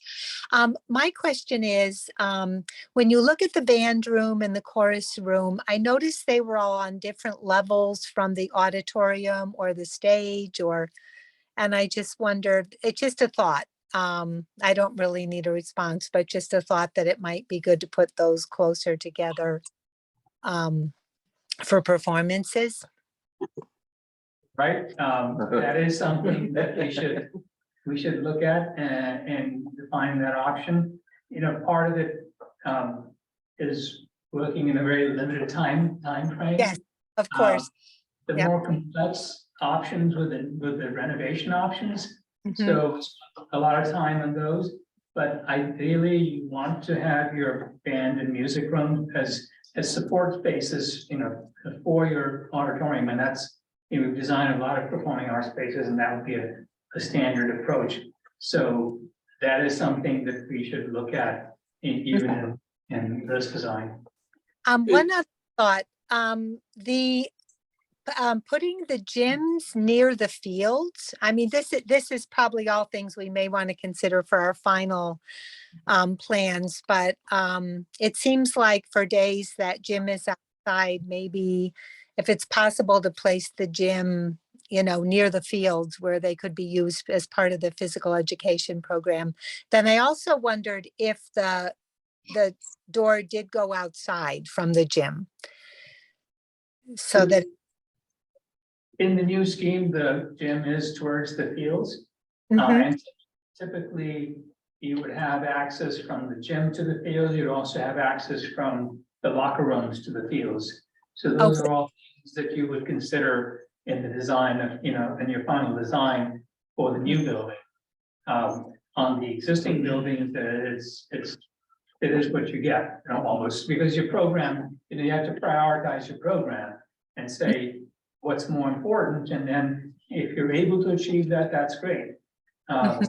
Reality is your gym is sort of in the middle of the building, and so you know, that's something to try to achieve, but you know, having spent enough time looking at these plans, I think it'll be much harder to achieve that. Of course, in the new building, it's not an issue. As part of the proposal that Rusty and his firm provided and that we solicited, you know, there is a period now where we had asked them, based on your input and feedback and questions from this evening, to make some revisions to the documents, come back, get those documents to us on the 13th. So a week from this Friday. Your next meeting is on the 18th, so you'd have a little bit more time to review them, as well as I think Rusty and his team, you know, Rusty and I've already spoken at length about, you know, some of the designs and certainly taking this committee's input. But I think they can certainly tighten up. I think there's some areas to tighten up the new concept proposal, you know, weed away a little bit more of the square footage. I still feel very strongly that they should be able to get the building down to the ed spec square footage. I think that's attainable. And potentially tighten up the alteration extension options as well. So when I get those tightened up options, then I can plug those square footages into the budget estimates and let the committee know on the meeting of the 18th of what those revised numbers are. Okay, thank you. Anybody else from the school building committee? Okay, I would just like to echo some comments. I think great work, especially in such a short period of time. Obviously, what you presented to us is thought-provoking, which is what we needed. We have, as this project gets closer and closer to potential of a referendum, we're getting more and more public interest. And so the public needs this stuff to digest also. So thank you very much. And we'll, as we figure our way through the rest of this meeting tonight, that we're already 2 hours into, we will figure out how to get feedback to you as soon as possible. Perhaps if you want to suggest a deadline, that you need the feedback to you so that you actually have a day or two to make tomorrow. By the time you get home tonight. No, but if by Monday we get the information, I think we should be. I'm hoping you're not revising, completely changing the concept, or that it's more. I don't envision we should be. This is a concept. This is fitting the spaces. This is fitting the properties. We shouldn't be striving for minor tight details and all that. We should be just fine tuning this concept level. Okay. That's my feeling.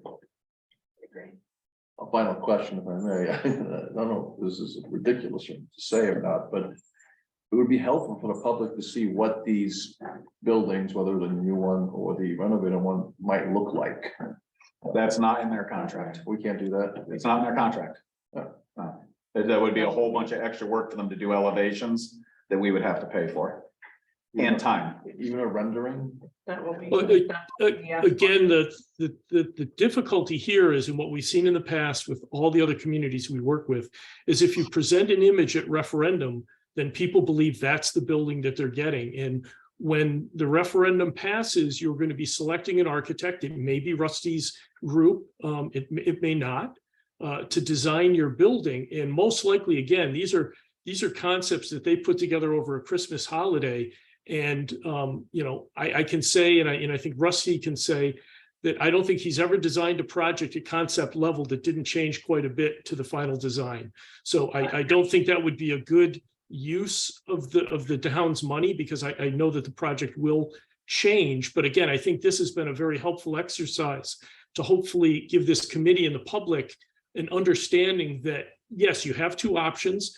And, you know, again, they're very close in the square footage, but both options will work. Rusty did a great job of talking about some of the challenges with an alteration addition project. So you're hearing it not just from myself as an architect, but you're hearing it from a new team of architects. But again, it's a test to say that, you know, would an alteration extension project work on Home Memorial School? I think, you know, I've stated it, and I think Rusty with his plans has demonstrated that it is possible. But it certainly comes with some different challenges. Okay, so just to finish up my comments, again, thank you for the work. Whoever ends up, we have election of officers coming up, so I may only be leading this for another 15 minutes. But I'm sure we will work to get the information back to you as quickly as possible. We have multiple feedback methods, email within our group, and we're obviously hoping we're going to get a lot of public input. And we'll try to coagulate that and get the stuff that's relevant to this level of design, back to you. Ralph?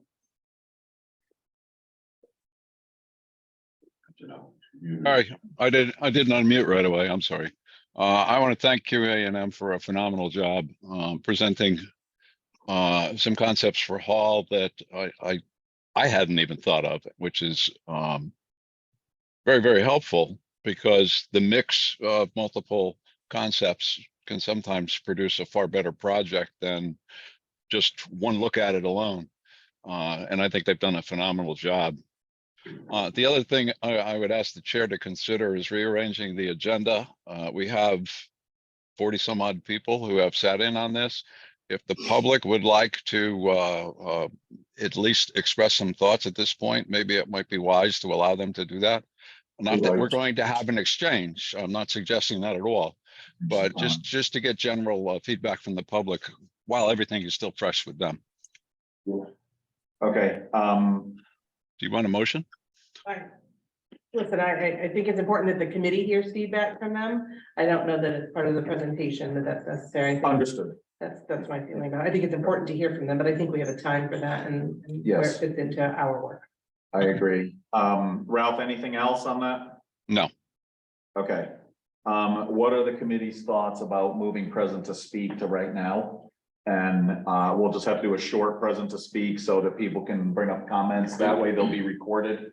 on the YouTube video, and we can try to pull out the stuff that's relevant to any changes and get it to them while it's fresh on people's minds. I'm okay with that. Fantastic. Okay, I got some thumbs up on the screen, so we'll just call that a consensus. So we're gonna move to, you are welcome. I wouldn't mind if you would stay long enough to just hear the public feedback. We're not doing a Q&A, just so everyone knows. We'll get some feedback from you, and we'll try to boil it into the process, but we can't do Q&A at this point in the meeting. But if you need to go, that's understood also. Are you gonna put a time frame on it? I am. I'm about to. So we're gonna move to present to speak. We're already 2 hours into this meeting. I assume there's a lot of good information coming from the public. So please keep in mind, we're gonna have to limit time, but that doesn't mean we want to limit your input. You can email input in as always, and there's a present to speak later. You can get some comments in there. And we will try to make sure we address all of the concerns and information from the public. All right, so we'll start present to speak with an online. Steph Summers, I see your hand up. Yeah, thank you. Steph Summers, and I very much enjoyed the detail of the presentations and the excitement of it. I just had 3 quick things I wanted that came to mind that maybe I missed the couching of it or whatever.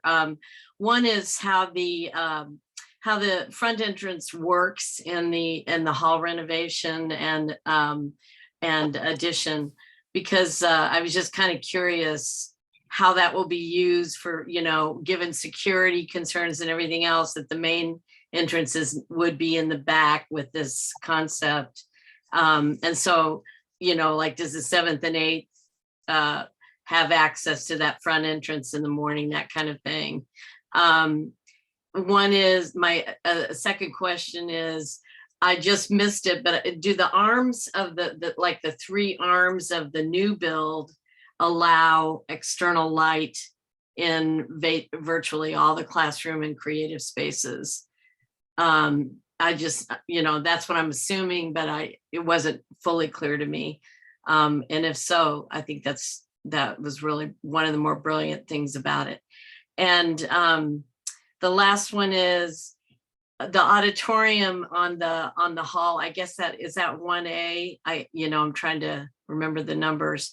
But adding an auditorium on the existing hall school, is that on level 1, 2, or 3? And does it have either elevator or handicap access of some kind, if it's not on level 1 where all the parking is? All right, thank you, Steph. Thank you. So I'll go to someone in the room. Well, expounding on what she said about elevators, because I didn't hear you mention anything about, for the new building proposal, anything about elevators for any potentially disabled students. What? They're shown on the plan. Yeah, just leave the question out there. We can't go back and forth because this is present to speak. It's not supposed to be engagement. It's supposed to be get your concerns out and we'll get them addressed. So that's a concern you have about ADA. Yeah, anything else? Well, it's more like I need to get caught up to speed, so that's a whole different thing. So the YouTube will be available within a couple days. Tomorrow. And so you can go back through and look at everything again. You have anything else? Nothing that concerns the way we're doing it right now. I've got other questions that I'll address to somebody later. Okay. Back to online. Can I get those who are able to raise a hand? Yeah. Oh, I can't see. Nick, Tella. Okay, Nick Tulla, 49 Myrtle.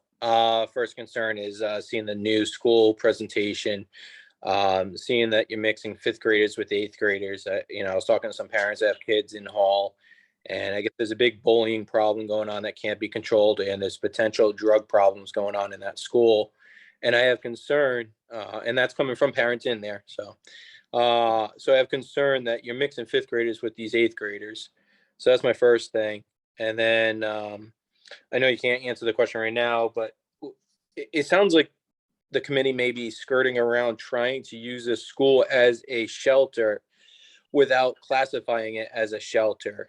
And if there was an emergency in town, can the committee at later on answer that this school would be used as a shelter? I don't think it's right that we should be skirting around code requirements in that regards.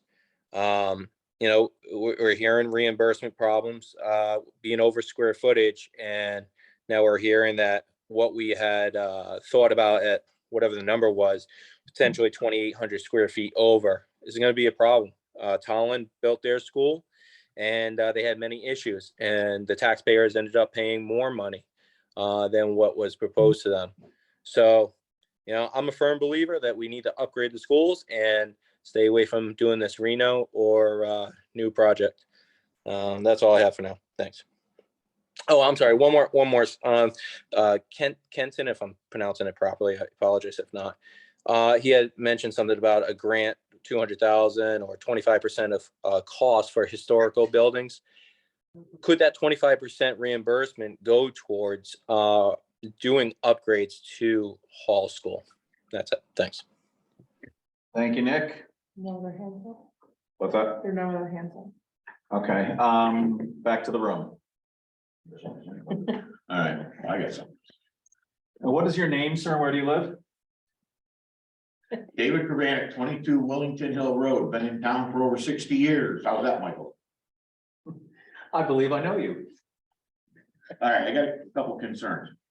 You're saying the new school, according to that flyer you guys sent out, and the flyer that's out around town, gonna cost someplace between 60 and $66 million. Okay, does that include the cost of the land in that? Leave the questions out there and we'll make sure they're answered. The other question is that if you do a new school, does that $66 million include site work, road work, septic and well? We'll get that answered too, but that has been answered already, yes. When? Any more questions? The other thing is, with the concept drawings that you did, I got a little concern about the buses. And having that walkway from the parking lot to the school, so the parents can run between the buses. I think that's a no-no. We'll add that to the comments. And the other thing I got is, I think you people would have been better off with the townspeople if you were a little more truthful with what's going on with this committee. That's my opinion. Thank you. Okay, Michael? Thank you, David.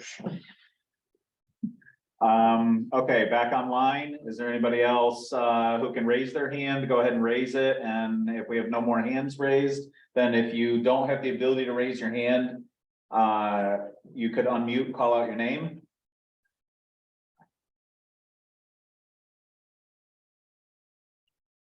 No. Seeing none, anybody else in the room?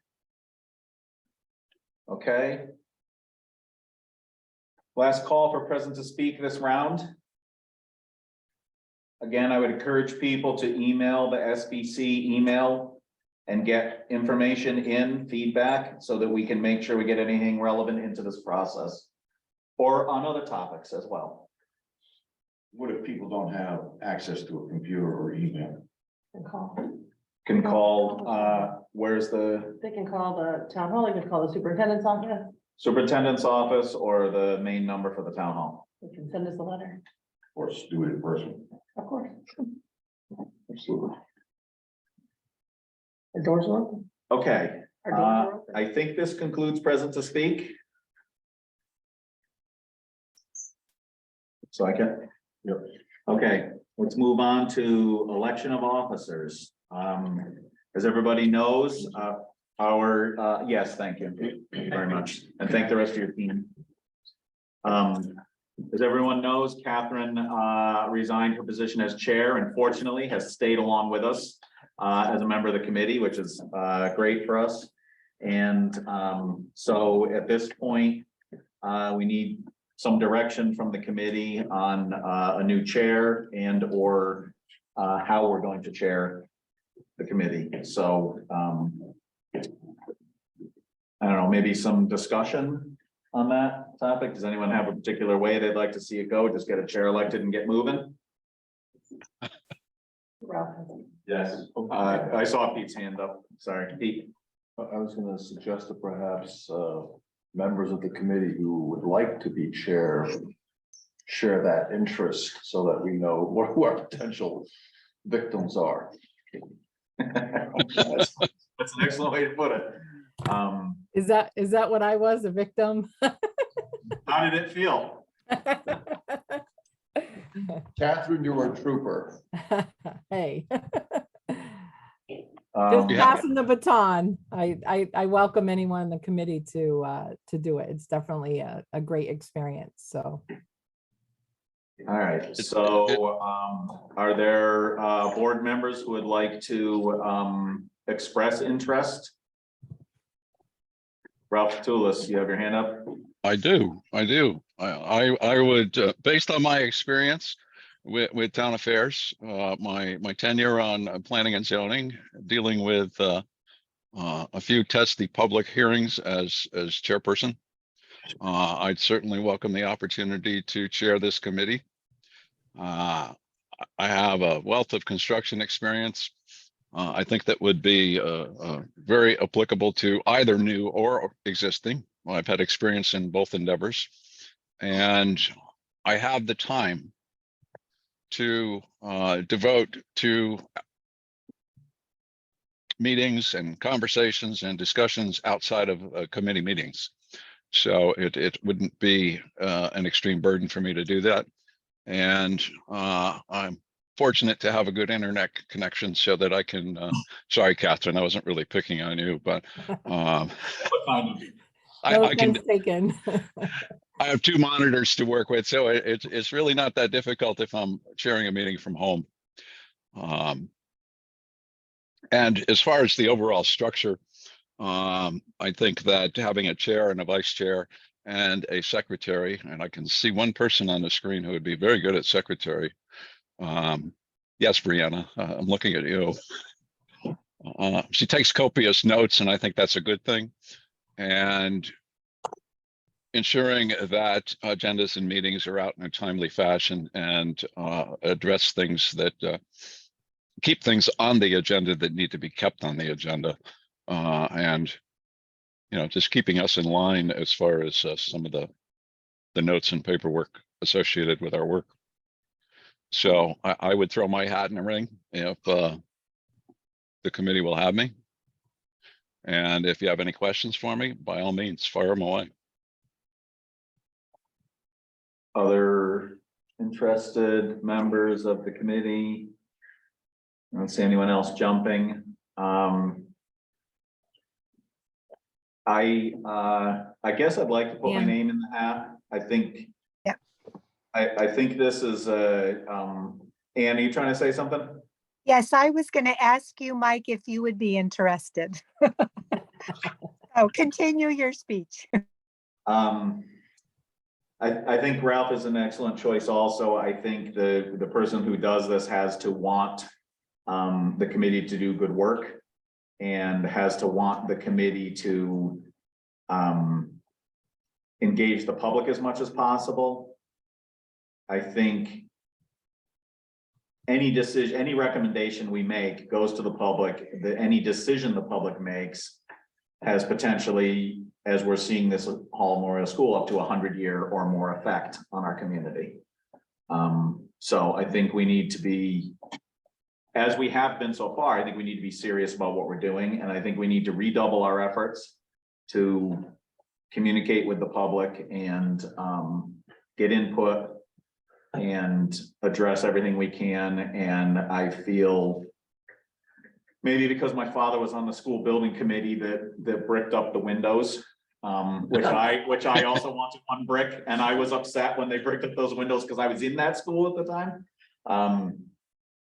I I feel like, I have some interest also in, keeping this committee moving and, making sure that the community, makes an informed decision. May I make a motion? Catherine has her hand up. I just wanted to say that I agree with what Ralph was saying about the structure of the recommended positions, chair, vice chair, secretary. So that's something that I think would help with, you know, the workload and the timing that it takes to do this position. And also, Mike, I would also recommend that I think you'd be a great candidate, having just chaired the Board of Finance for however long you did it. I'm not sure how long it was, but I think having that experience really would benefit this committee. I also think that as a chair, it's important to hear everyone's perspectives. And while you can have your own personal opinion about a direction that you're going to go, it's also important to walk the center of the aisle, and listen to both sides and allow the committee to stay focused. That's all. Pete? Yeah, Oh, I'm sorry. I think there was, Ann, was Ann speaking before? I'm Yes. sorry. I had cut off Ann. I'm sorry. Go ahead. I just wondered if we're ready for a motion or if there's more discussion. I think we could do nominations and then discussion, or if the committee preferred to do a vote tally for each candidate, I think we have a couple different ways we could do that. Perhaps we could vote per person, and the person with the most votes could become our chair. And if we have two candidates, and the person with the second number could become our vice chair. I think we need a volunteer for secretary, Brianna. I'm already in charge of bathrooms. Didn't you hear? And parking. All right, so, Pete, Yeah, the discussion isn't closed. I just wanted to comment on Ralph throwing his hat in the ring and potentially being our chair. I've had the opportunity for the last year and a half to watch Ralph on this committee, and aside from his professional credentials, which we are all well aware of, and his construction experience, his attention to detail, his organizational abilities, these are all well known. I don't have to talk about them. What I will say is I don't know of anyone, and this is kind of addressing the point you made, Mike, I don't know of anyone that's more committed to Willington than Ralph.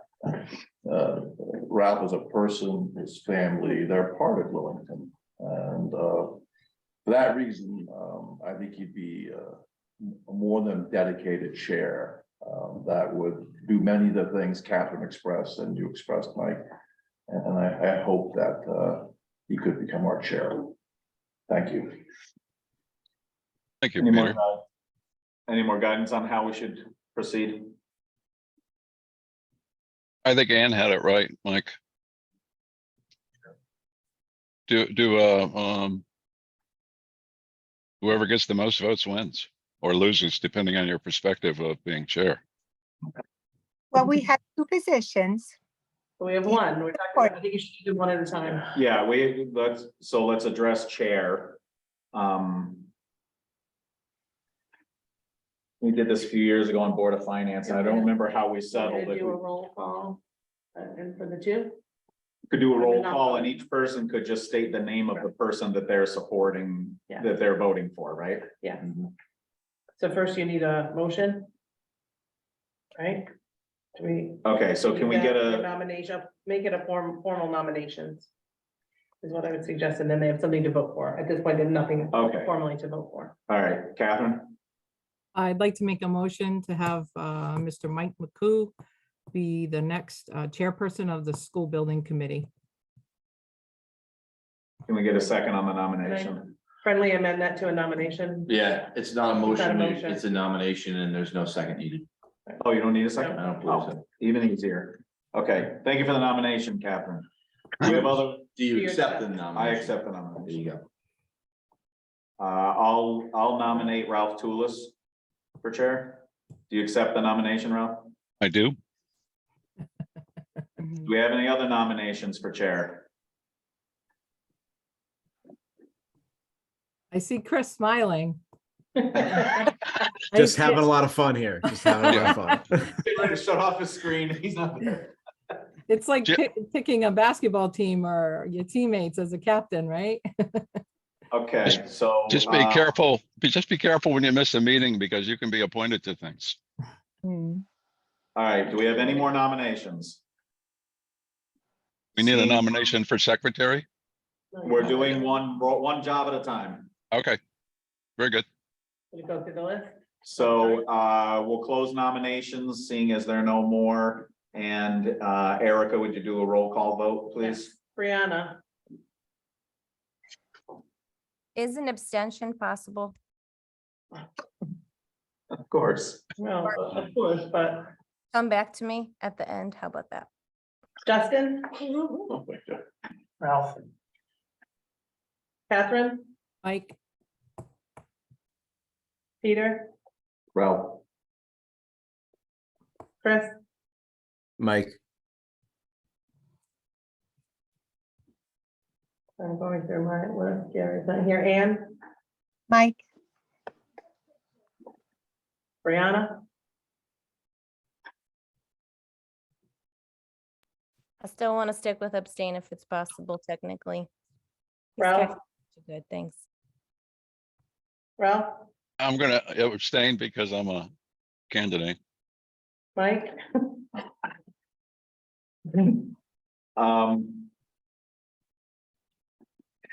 you're a candidate too, Mike. Yes, I know. We already have a majority, right? that is correct. I'll abstain also. All right, so there are 3 abstentions, 2 votes for Ralph and 3 votes for Mike. So the record show, Phil and I are non-voting members, and you currently have 1 absent and 1 vacancy. Okay, Mike is your chair.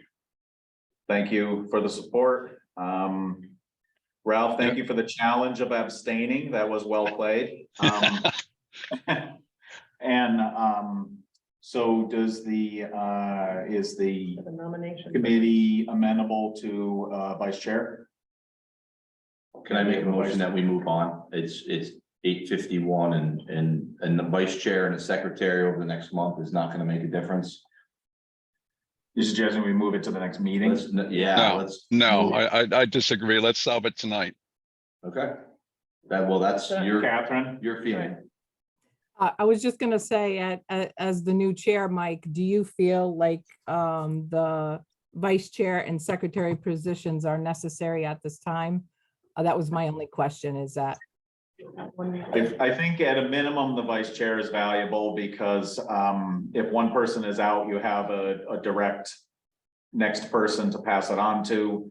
And so it allows you some double teaming opportunities, I think. I would just encourage you to move forward. We have about, 15 items on Yes. our agenda. I agree. Listen, I'm the one that's gotten in a lot of trouble for complaining about long meetings. So, I know. So there was a motion and no second is what I just heard. Yeah. Right? A motion for what? Phil made a motion. I made a motion. He made a Sorry, motion. Bill, what was the motion? What was the motion to move on? Okay, is there a second to the motion to move Is there on? discussion? Yeah, on- I'll Oh, we second, didn't do I'll discussions second yet. that based on the priority. What did you do, Catherine? I'm sorry. I'll second Phil's motion just based on the priority. Okay. Discussion on the motion. This is to move on past doing election of a vice chair right now. To move on to the next agenda item. I want to comment that I don't think it's unreasonable for us to decide on our officers in the next 10 minutes. And this happens to us at every meeting. The agenda is always pushed out. And I'm hopeful can change in the future, but I agree with Ralph. I think that we should resolve our officers. It's a basic organizational thing we need to do. Understood. Any other discussion on the motion? Brianna has a hand up. Brianna? I think it's important to determine our vice chair at this time. Things are really busy. There's a lot to do and you're just taking this on, Mike. So I think having your sidekick, your helper, your colleague is smart. Let's get that done. Any other discussion on the motion? Anne, Ann? You're muted. You're muted, Anne. I think that since Ralph was so good to come forward, and I don't know if we have anybody else who's interested, I would love to see Ralph become our vice chair. Okay, Thank you, Ann. my motion, if somebody will make a motion for a vice chair and secretary, and we can go. I'm just trying to keep us. I nominate Ralph Toulis for, Oh, you withdrew, sorry. I withdrew. Sorry. I nominate Ralph Toulis for vice chairman. I said, We don't have to second. No, second. No. Okay. Do you accept the Any- nomination, Ralph Toulis, for vice chair? I do. All right. Any other nominations? Any other interest? Seeing none. We don't have a secretary that can cast a vote for the unopposed candidate, so I guess we'll just vote. Right? We have to vote because we don't have, I would say yes. okay. So. You want a roll call? Yeah, call the roll again. Brianna, Yes. Justin, Yes. Catherine, abstain. Peter, Abstain. Chris, Yes. Anne, yes, Ralph, I'll abstain because I don't think it'll matter. Yes. sorry. Okay, we have a vice chair. Congratulations, Ralph. I remember the last time I said I do and the trouble it got me into, so. Excellent. okay, move on. Do we have any interest, anyone who's interested in the secretary position? Do we have any nominations for the secretary? Catherine? I'd like to make a nomination for Anne to be our secretary for the SBC. Anne, will you accept that? As long as I don't have to do minutes. Is it, Recording secretary. We have a good recording As of secretary. right now. We- Looked into this meeting. is that part of the expectation, minutes? No, then I will accept. Any other nominations? Back up to the back, up to the back, up to the back. All right, then we'll close nominations and we'll vote. Brianna, Yes, ma'am. Justin, Yes. Mike, Catherine, just made Since it. I made the nomination, yes. Peter, Yes. Chris, Yes. Anne, Jane, did you say abstain? yes, Okay, Ralph, Yes, Mike, Yes. motion carried. Okay, congratulations, Ann. All right, let's move on to chairperson's report. Seeing as I'm new, I have none. Let's move on to approval of meeting minutes. Can I get a motion to approve the regular meeting minutes of 12/21/22? Almost. Can I get a second? Second. All right, we have a motion and a second. Any discussion on the minutes? Seeing none. Oh, well, Mike, Oh, what do you got? under finance. The last paragraph, I think, needs some clarification. The committee all agreed this can be confusing, but are hopeful once a project is chosen, it will become clearer. And the point being that the discussion had to do with mill rights. And I think it's essential that we not wait to explore what mill rate effects will be, because the public needs to make a comparison between hall or new. And obviously mill rates are going to have an effect on their choice. And I think those things should be this is kind of revisiting a topic from a last meeting, but I just disagree with the way the minutes recorded it, and I'm not certain that that's the best approach for this committee. So the point you're making is it should clarify that discussion was about mill rates. That's correct. Okay. And whether or not we need to wait until we've chosen a project. That was the discussion that was had. Right, okay. Any other comments on the minutes? We'll vote on the minutes as including Ralph's comment about adding mill rate. All those in favor, say aye. Aye. Aye. Aye. Aye. Any noes or abstentions? Okay, motion passes. Can I get a motion for approval of the SBC? They were not, They were late. they were late, so, Oh, yeah. They didn't get circulated. okay. Give you the trouble. So just a note on the agenda, the finance committee minutes were late, so we're not voting on them tonight. We'll You should table have that. them tomorrow. What's up? Everyone should have them tomorrow. We'll get them tomorrow. Okay. That's fine. Item 7 on the agenda, communications. This is just a note of what the communications were at the time the minutes were made. You can see at the end of the list of the communication, there is a tally at that time of, I'm assuming those are from survey. That's a survey tally or from the communications This directly? is directly into SBC email. And Okay. this is every email that's been received. There's a couple people on there that their name would be twice. Yeah. And just Understood. I figured easy way to put it in there so people knew what was. Okay, And filters are available in your office if anyone so You can chooses. print them. Thank you. okay. Thank you. Any questions for the committee on communications? Catherine? Just a quick question about the questions, because I know that there's quite a few that have had specific questions. I think our protocol before was that we answer those questions in the updated FAQs document. So I would just encourage us to continue to do that. Noted. I think we'll look at how it's going and make sure that the feedback is working and is relevant. And if we have to adapt, we'll discuss how we adapt. But right now, that is the instruction we've given to the public.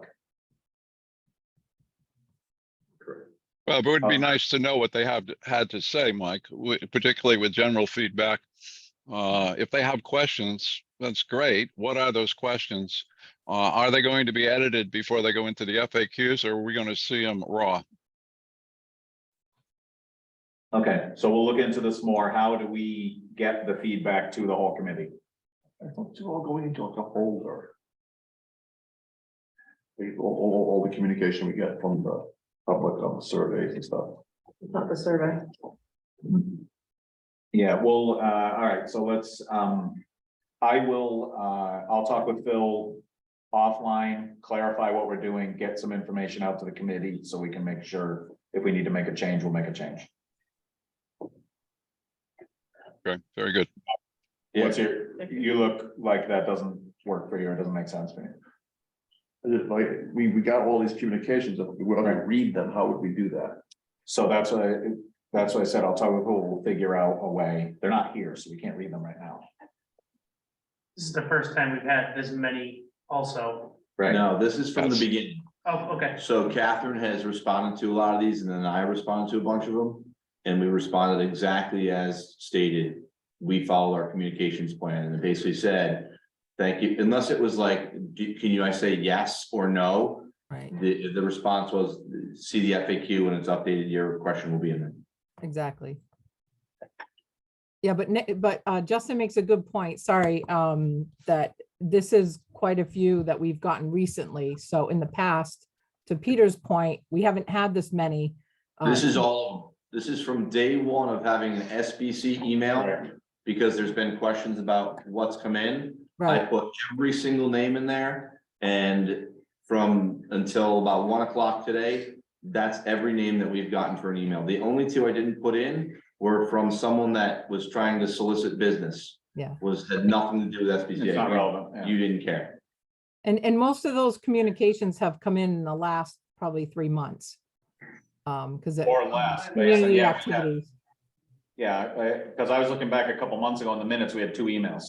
right? So, yeah, and I think we're probably going to be getting a lot more. Would it be possible to create a Google Docs and just put the letters in that Google Doc? Are you volunteering for that as secretary? I think they're all available in Bill's office. If somebody needed to see them, I think the information is following our plan. And so as long as the questions get in there, I think we follow our plan. Anything else, the communication is available. There's nothing hidden. It's just. Feels very hidden to me. Okay. It's not unlike what every other board does. So we have multiple communications in every office. Every email that comes into every board and commission isn't listed out and shared to every board member. That would be atypical. I think the pertinent information is what's shared and they're all available. Your chair, if you want. I'm getting the feeling that board members would like to see the emails. I mean, Yes. obviously, we can see the emails because we can go and look at them, but board members would like to see the emails. You would like them conveyed to you is what I'm getting from people. Yes, we're talking about a 60 million plus project here. I think it's essential that we pay close attention to the And I feedback. made the pitch that we need to engage the community and adapt to how we engage the community. I'm on board. I'm just trying to make sure I'm reading all the tea leaves. So, And you'll have access to that email. That will be you. okay. Apparently I will soon have access to that email. We will come up, That's correct. we'll come up with a means And to adjust communicate it. communications plan. Would Yes. this, would this be a communications? I was gonna talk about it when we get to the communications subcommittee, but yes. Okay. Yes. That's next. Okay, anything else in communications itself? No. Okay, let's move on to subcommittee reports. Communications. So just for some general update, I just looked at the number. There were 76 digital responses to the survey so far. It is what it is. It's out there. I think one of the comments I think that we've heard, which is probably an accurate one, is to make sure that in our next mailer, we put a direct link that people can type in the link to the survey. It's been shared everywhere. It's on Facebook, the link's everywhere. But I think on that, our next mailer, we can do the QR code, but also include the link. So that's as far as the survey goes. And then upcoming events, there's 2 more kind of the traveling road show. One's tomorrow here in this room, from 5:30 to 6:30. Pizza's ordered.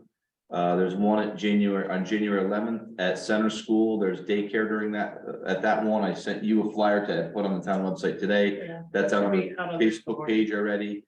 And then anybody that wants to join the party at the transfer station to answer questions on Saturday. I think that's 10 to 12. I think it was 10 to There's not a 12. quorum. If there's a quorum, keep moving. Yeah. Yes, please, members, don't create a quorum accidentally there because that creates an illegal meeting that's not posted and warned to the public. And then the other thing that Ralph just said that I was gonna add in this report was, I did update the FAQ document today. I was gonna wait until after tomorrow to see if there's any more questions that come in from tomorrow. And then I would just assume email it to everybody. And then if you have feedback on answers, I just don't, the micromanaging of answering of questions, as long as you can figure that one out, there's 30 new questions in there, I think. It's a lot. So I'll work with you and make sure that we find a way. So that goes to the communications plan as was just commented on. correct. So I think that any plan should be adaptable anyway, especially if we read new information and we sense that we need to make changes. So it seems to me reasonable that the communication plan could adapt to this idea that the emails will get shared with the committee members so that they see what the questions are and what the communications are from the public. And it's not that they were hidden, but it will make it easier if it's just communicated out to the committee members. And then what else would we need to change in the communications? I have plan? to Is go that- back through it and look, I don't Yeah, recall. okay. So that's something that can go back to your, subcommittee, right? Mhm. Okay. Any other input on that? How long was that survey open for? I forget. It's still open. I think it's through 30th. almost the end of January. Yeah, yeah, it's a while. And I haven't checked, like, I'm not gonna collect paper boxes anywhere. The ones that are out in the town office building, the senior center and the library, I haven't checked those. We'll collect them at the end and we'll enter the data in. Did we, I'm sorry, I may have missed it. Do we have an end date for the survey? 30th. 30th. Yeah. Did that just got discussed? I missed it. Okay. There was a medical call coming in. Mike, Brianna has had her hand up for a bit. Yep. Working multiple fronts, but thank you. I understand. Good job, Ralph. As the vice chair, good job. Would you like to speak, Brianna? Or are you just waving to us? Oh, hey, no, I did have a question. When people complete the digital survey, what kind of confirmation do they receive as far as, so how do they know that they did it correctly and that it went through? Is there some screen that pops up at the end that says like your I didn't do the survey, I have no idea. I didn't take the survey. I didn't take the survey. I'm not sure. I haven't had a chance to get to it either. Okay. I have a follow-up question to that. What blocks people from filling it out multiple times? That's in the FAQ. Okay. You want me to say more? I mean, Reading the FAQ blocks them from, no. I think you have to I enter. don't actually know the answer to that. That is always a thing with public surveys like this. Yes. I do, Mike, if you want it. I mean, I just did it today. Did you get an email? I think I that did. I was- got a prompt email right after I filed it that said your submission has been accepted or something like that. Ooh, so if people do not receive that email, should they try again? Because something must have gone wrong. No, I did it on my phone and I didn't get it. I got it the minute I filed it, so it wasn't a separate email. Ooh, good job, Stephanie. Thank you. So do you know if you're supposed to get an email? off the top of my head, I don't No, know that okay. answer. I don't know if that's something to do with if you have a Google account and not, because you're No. required to have one. Yeah. But I haven't I'm seen it. sure, I mean, I've taken others of these and something pops up at the end, it just says thank you or whatever, there's usually some sort of a closeout. So, anything else for communications? Yes, Phil, did you mention the forum on the 26th also? I didn't. Yeah, that's huge, right? That's a big one. That's just public feedback that day. Okay, very good.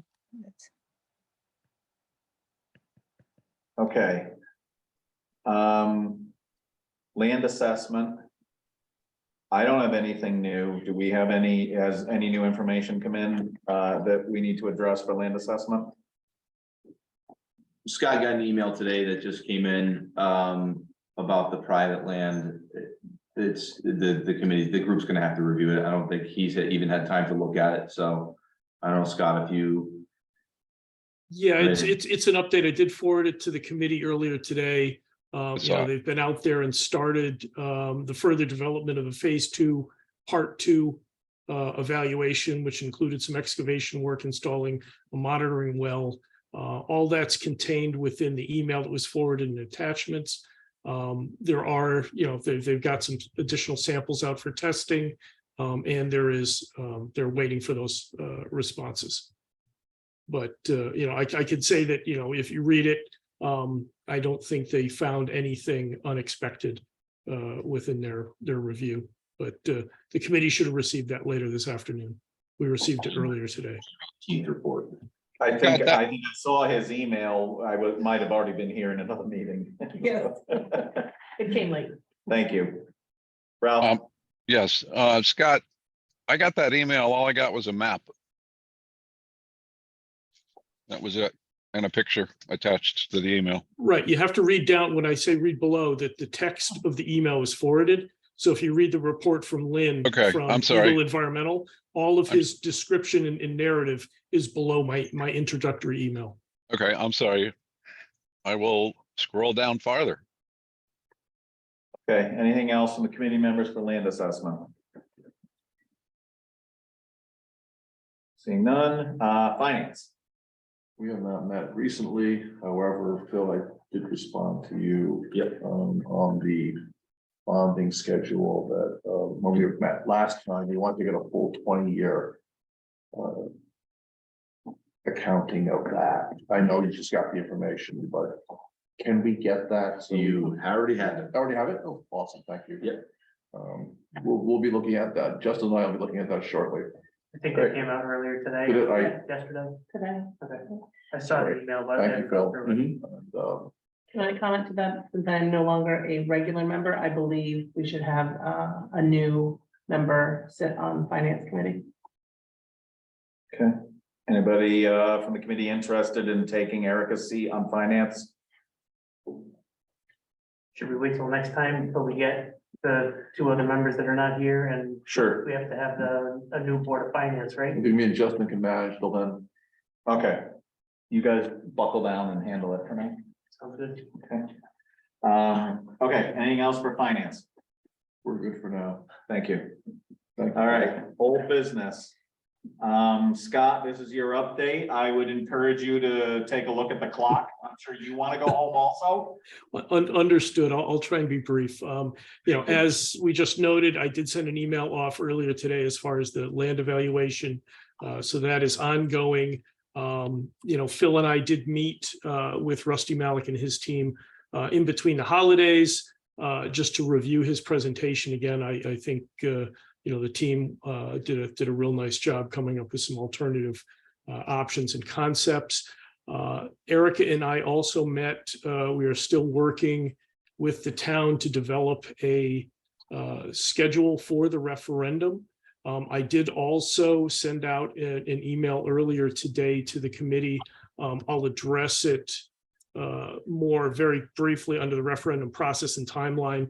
But I did put together an updated schedule, and I believe that we can move the anticipated referendum date out about a month and still maintain schedule for getting the potential project completed based on the schedules previously shown to this committee.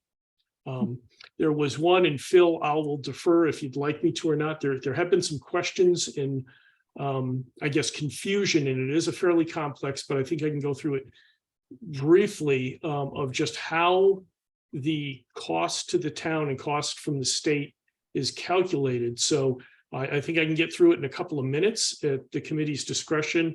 If you'd like me to do that this evening, I'm happy to present that so the public can see sort of the process and the formulatic approach to getting that those numbers developed. Go for it. Okay, if I could share my screen briefly. You can. I'm seeing a lot of nodding heads in here, so I'm assuming you can. Okay, good. Okay, so hopefully everybody can see my screen. Yes. Okay, so the one I'm just going to present tonight, which I think is a little bit simpler. This is option 1A, which would be a new school with the auditorium. So the total budget, estimated budget for the project is we'll say $66.5 million. We jump down to this line, 53.21%. That's our reimbursement for new construction prior to any reductions. And when I say reductions, it's because of that space standard calculation that we've discussed. The space, so you're 53.21%, and it's of eligible construction, not of the entire project budget, but eligible construction. And eligible construction is, in the case of a new building, everything that's on the site. Anything that's over the property line is ineligible. It's a very different case on the extension alteration. Again, anything that's a repair or a replacement, the state will not pay for. The new work, abatement work, new systems, the state would pay for, but anything that is a repair or replacement, the state does not pay for. In this case, we're talking about the new construction, so we'll just focus on that. So 53.21% of the eligible construction costs. Our space standard, this number we've shown to the committee and the public in the past, this is a formulaic number that's developed by the number of students by grade level for a certain range and size of school. So the state says in their current formula, you should be able to build a pre-K to 8 school for 57,654 square feet. Now, if you recall, we did meet with the state. We met with Michelle Dixon. We met with Bob Selmer, and they agreed with us that in this case, that formulaic calculation does not work. It's flawed. They recognize that fact, and we've talked with this committee at length about filing a space waiver to get us up to full reimbursement. But this exercise I'm showing you right now doesn't anticipate getting a space waiver. So the state would allow us 57,654. Our ed spec for the this right here, 830, 134, our ed spec for the new school, including an auditorium, is 83,134 square feet. So the reimbursement reduction, what you do, let's see if I can get it to highlight, maybe it won't. It's you take the allowable square footage divided by the actual square footage, and what it does is it comes out to 69.35%. So that's what you're over the state number, 69.35%.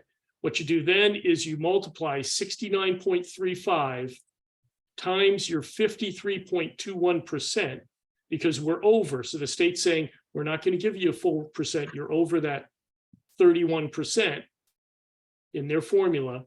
83,000 is more than 57. So we're reducing your reimbursement rate. You multiply it by 0.6935, and you end up with a reimbursement rate of eligible construction of 36.9%. Now, what we did is I just said, I did best guess. Typically, we see 1-2% in new construction of ineligible. I assumed 99% eligible. So that's 99% of the 66,564,000 is eligible. However, we have an auditorium. The state will only reimburse for half the student population or half your auditorium. We estimated that the auditorium is about $6 million. So what I've done is subtracted $3 million off of the total project budget, the 66 million. So I took 99% of 66 million, subtracted 3 million, and I got 62,898,000. Now that's our eligible construction cost. That construction cost gets multiplied by our state reimbursement for the eligible construction, which was reduced to 36.9%. That results in an estimated state reimbursement of 23,210,000. You take 23,210,000 from 66,564,000, and it results in an estimated town cost of 43,354. And again, this is why that space waiver is so important. Again, the state couldn't guarantee it, but I think from our conversations, I think we feel very strongly that there's a very strong chance of getting relief there, because they did recognize that this 57,654 does not work. So when the public in this committee sees the percentages of reimbursement, it's a percentage that we're listing on those forms and in the presentations that Phil's been doing, but it's not times the project budget. It's times the eligible construction, and the eligible construction in each scenario changes, whether it's renovation, or additional alteration, and how much would be ineligible, whether it's new construction with the auditorium. If we didn't have the auditorium, then we wouldn't subtract $3 million. I believe the base one without an auditorium is 60 million. So it would be the 60 million times 0.99% times the reimbursement rate. And in this case, the 83,134 penalizes us a little bit more because it's that 8,000 square foot auditorium. So if you didn't have the 8,000 square foot auditorium in here, this 83 would be 75. 75 is much closer to 57. And our reimbursement rate jumps up from the 36.9. I don't have that number in front of me.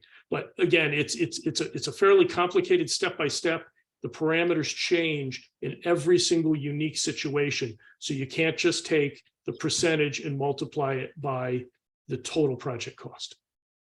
And I know, again, Rusty threw a lot at you. I apologize. I know that was a lot to throw at you. And I can certainly review it again another night with the committee and dive into it a little bit deeper. But, you know, just to make sure that everybody actually gets a good night's sleep tonight, I'll stop there.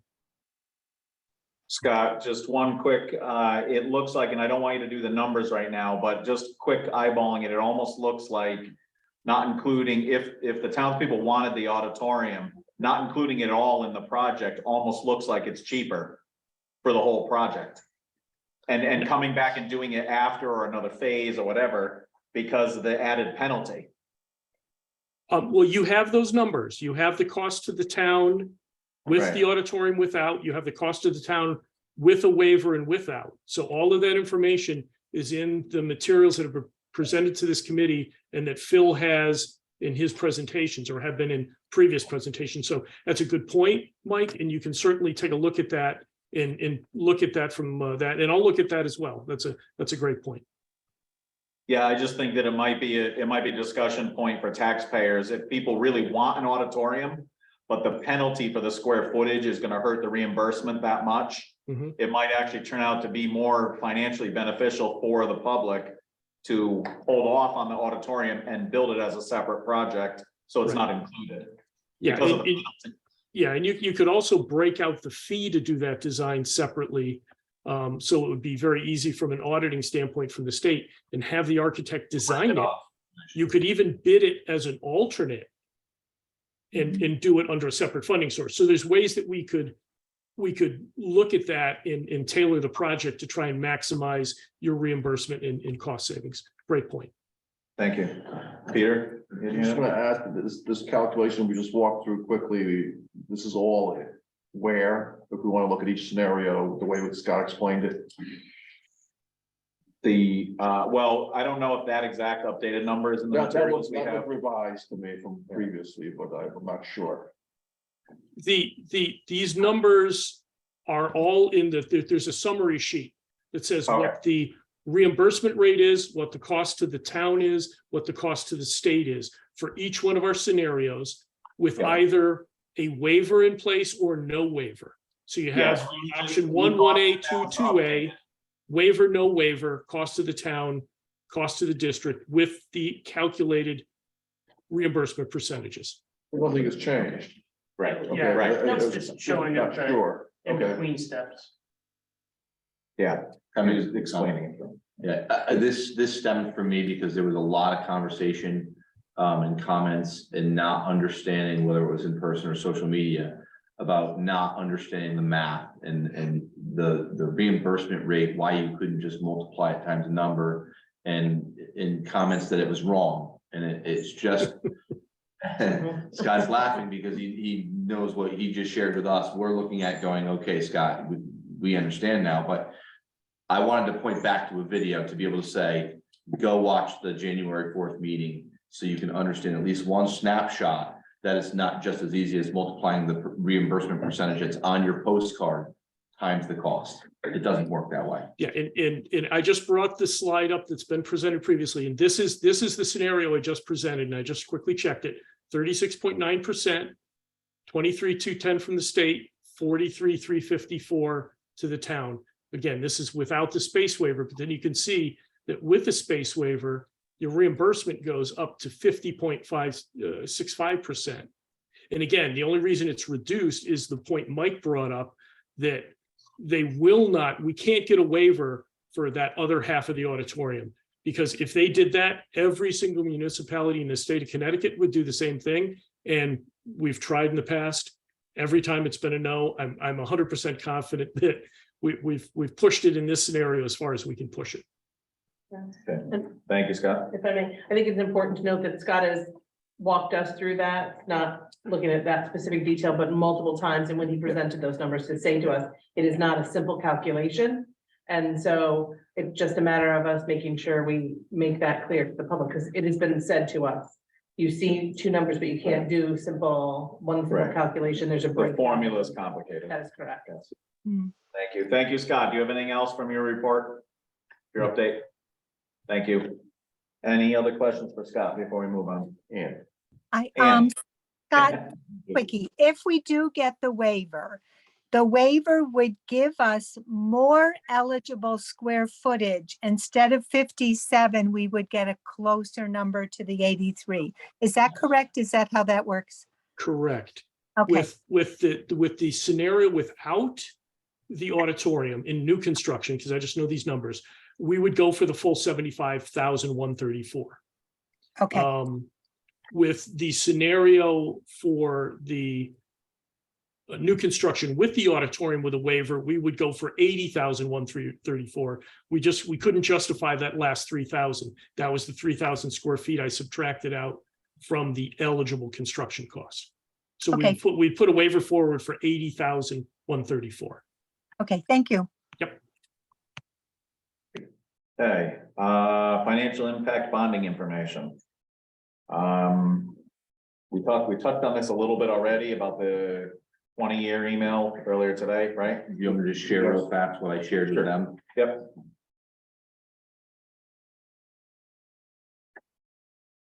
So this is what was just shared with the finance committee. Has all of the bonding information. So they have all the backup for the amortization tables. This is simply now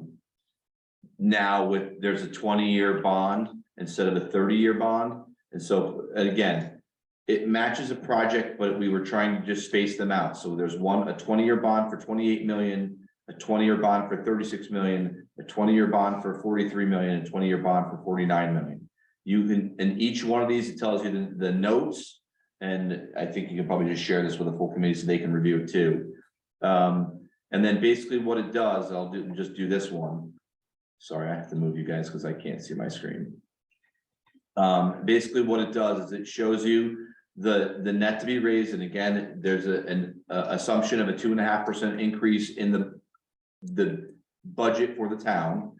It assumes that the grand list stays flat. This is straight from the bonding agent, the cost of the project in each year, and this is just the first on this one 6 years, and it typically starts to go down after the first 5 or 6 years. So you start to see that the amount that needs to be raised, what it does to the mill rate. And then what we did was we looked at the number of houses in each area for assessed value. And this is going to be, I think, on the next postcard, depending on what we can make it look like. I was a little floored, and I shared this with the business manager and Donna and Erica, that we typically talk about comparing to an assessed house at $200,000. And it turns out that is high.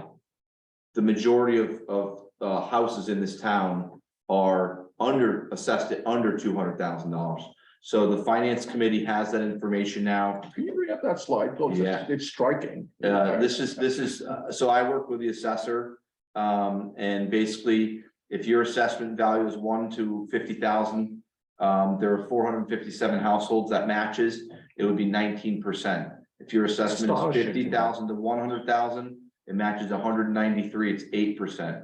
100,000 to 150, 793 households. And again, a household means I'm married to my wife. She and I don't count twice. We count as one household.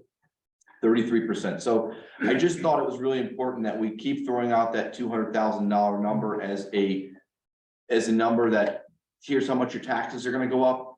And that is not necessarily true for everybody. And we talked about this last time. And then what I thought this was intriguing to me. I just did it.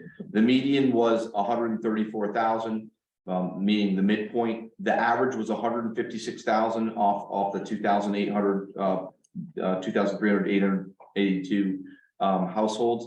This includes businesses though. And when you remove the top 22 taxpayers, which is $600,000 or more, up to 17 million, FedEx, right? Your average is actually 131. So the majority of people, the average is really closer to 100,000 than it is 200,000. I think that's really important just for how we put the information out, which is why I then went back in and said, okay, in our grids, we really need to do that. And that's what's added here now. So. It's 100,000. Yeah, so there's a 200,000 column, there's a 150 column and a 100 column. And this is what I'll hand off to the finance committee now. Donna's gone through this, she's looked at it. And now this, you can. In my brain, somehow this has got to be portrayed on the card for two prices. How to figure out your own mill rate, put the GIS website in there, find your property, at least you'll have a ballpark. Because I think people think, hey, I bought my house for $350,000. I'm assessed way over that. My taxes are gonna go through the roof. They're going to go up. That's not the question. It's just how much are they gonna go up? So it was an important exercise for me because we keep talking about that 200,000 and. Yeah, and that was potentially misleading. I had been using that on Board of Finance for years, thinking that that was a great estimate for the Reasonable. majority of people in town, and it was way more. Yeah. And I think it started as, people would say 100,000 and not as the average, but just as a nice round number to build off of. And somehow it morphed into the average home. And I don't think anyone meant that it was the average home. We never actually done that kind of data dive. So it was enlightening. So they have the whole master now of the from 40 years from the financial advisor. They have those spreadsheets and they have that grid from the assessor. I can share that with the whole committee while they take a swing at it and just check the numbers, make sure everything looks good. But I think that's important to share out with people as we talk about what does a $40 million project look like? What does a $36 million project look like? So Great, thank you. Any other questions on that before we move on? And when the library, is the library bonding just about paid off? Where are we on that? 2027. I just wondered if that had any effect on the mill rate. That's down. Somewhere like 100. It's under $200,000 a year now. It's going down pretty steady. Perfect, thank you. Okay, new business, referendum process and timeline. Who's gonna report on Can that? I start and then I'll let Scott jump in? So I think he definitely has a lot to talk about, potential timeline. So Scott and I talked, I've been talking with a town attorney as well as a bond counsel. Because a lot of the resolutions that will be needed as we move forward in this process will come from bond counsel. We need to work in conjunction with all these folks. What is needed, and Scott's laid this out to you, is once a decision has been made by this committee, a referral will need, information will need to go to the Board of Selectmen. Board of Selectmen will need in a meeting to make a referral to PZC for an 8-24 and to Board of Finance. And then Board of Finance needs to take action, then a town meeting is called. So those are the meetings that can happen. They can happen in a number of different scenarios. In one meeting of a joint meeting of the Board of Selectmen and the Board of Finance, in 2 meetings or in 3 meetings. So we'll need to determine that. And so now that there's going to be a new chair at Board of Finance, I will work with them so that we can lay out that plan. And bond are working with bond counsel. If we took the February 1st date and worked from there towards a potential beginning of March referendum, which was the generic date we gave her, things were kind of tight, even for those meetings, right? So everyone has to be on board. And I think we have a unique situation, and Scott and I talked about this, and he's going to talk to you about it a little bit tonight. We've done a lot of informational meetings, but we won't have done a lot of informational meetings on our one choice that we're planning to take to referendum. And where does that fit in there? And so I think what Scott's going to suggest to us is that we have the ability to push the referendum off about a month and still stay in that schedule, which I think is important to fill so that they can maintain when a potential move into a school. Again, this is all based on a positive referendum. Right. And so that we could have a couple of public opportunities to talk about the very specific $1 amount for this one option. And once we determine that as a committee, then we can, I can work with the Board of Finance and set some clear meetings, because we need to have the appropriation approvals from Board of Finance and the 824 approval from PZC before we can move to the town meeting. And the town meeting will adjourn to referendum. Where in there's the public hearing? There is no public hearing, it's not required. You have public presentations leading up to that. We are in, and I asked That's- this question of, well, I asked this question of our town attorney. As they've done this in multiple towns, as well as bond counsel, who is heavily involved in these projects. The public presentations you're having before are that, and then you have a town meeting where there's a discussion. So there needs to be lots of public input. We are doing that, but we won't have had time in there to have a significant public discussion with just our one option. And I think that's important. We've thrown, we've got 4 or 5 different options of numbers out here. We're gonna get to one. And I think that's really important that we do that. And so. it's Right, Very. pushing the date out allows more Yes, time. and it's a very intricate process. This is not a process where they're just general motions and we're making them up at the table. They will be laid out for us very specifically because they have to meet both the state requirements for borrowing the money as well as federal guidelines because of the bonding. So this is a very specific process that melds with our town process, and this is our town process. So I don't want you to think that because we are having public hearings, Peter. I can see you looking at me. We're not trying to skip a step. You're Those skipping pu- many steps. We are not skipping many steps. We can agree to disagree on this. I just said, I think there's a need for public presentations and that there's a place for that. And so Scott can talk to you, and I encourage you to hear, Scott, that we are not on an island by ourselves. This is not an atypical process for those to go. Okay, so let's get to Scott's So, comments so that we can have all the information. Scott? Okay, thank you. If I could share my screen again and, I'll try and keep things moving along. Just really briefly, just to show you again, what you see here is the schedule. Hopefully everybody can see my screen of the design where we'll get our funding approval and then the construction. This is for the new construction. What I did do is this yellow star represents our local funding approval. I've pushed that out TBD, but I'm saying April 6th.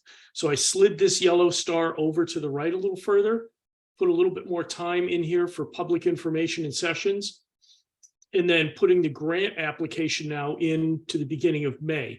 The real critical thing, though, to achieve this timeline, and I'll say 12 months, if Rusty was still on the phone, 12 months is aggressive to design a building, either an alteration addition or new building. The committee, Phil, his staff are going to have to make very prompt decisions throughout this entire process to keep this timeline moving. But what this does is this, again, as we've talked about in the past, allows us to get in for the fall of 26 or potentially in the alterations be done less the auditorium fall of 27. And just to show again, I did within the alteration extension, we did have an early site implementing phase that would pick up the summer of 24, but the full design wouldn't be done and be able to be bid till after, and that construction would start in the fall. But again, the real critical aspect of it is getting as much time, and I'll go over it on the milestone schedule in a moment, is hitting this date for our funding approval, but we're already starting to get the OPM and the architect and CM selection rolling. And I did send this information to the committee again earlier this afternoon. So I did provide an updated milestone. I've blanked out everything in gray up until where we are today. January 4th, our presentation and our presentation from Rusty this evening. We've got, Phil's presentation tomorrow, the public presentations. But I'm just going to kind of go through this and you can review it a little bit more in detail. But again, it's really kind of critical that the committee select or recommend an option for referendum to the Board of Selectmen at their on or around their February 1st meeting. What we also need to have, the committee's going to need to start doing is developing or drafting an OPM RFP, and I've got that middle of February. So I think if people aren't appointed yet, we need to get some people working similar to what you did for our selection to help you through this process. But we got to get that going, because as soon as you select an option, I am going to start drafting your RFQ for both your construction manager and your architect.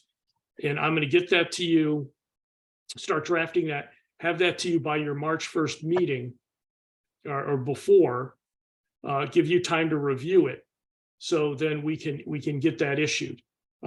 Because to issue the RFQ for the architect, RFQ for the CM middle of March, looking at the town referendum, again, beginning of April, going back to get your OPM on board, I'll do the RFQs. Again, we'll get the RFQs out. We'll get the RFQs in for the CM for the architect.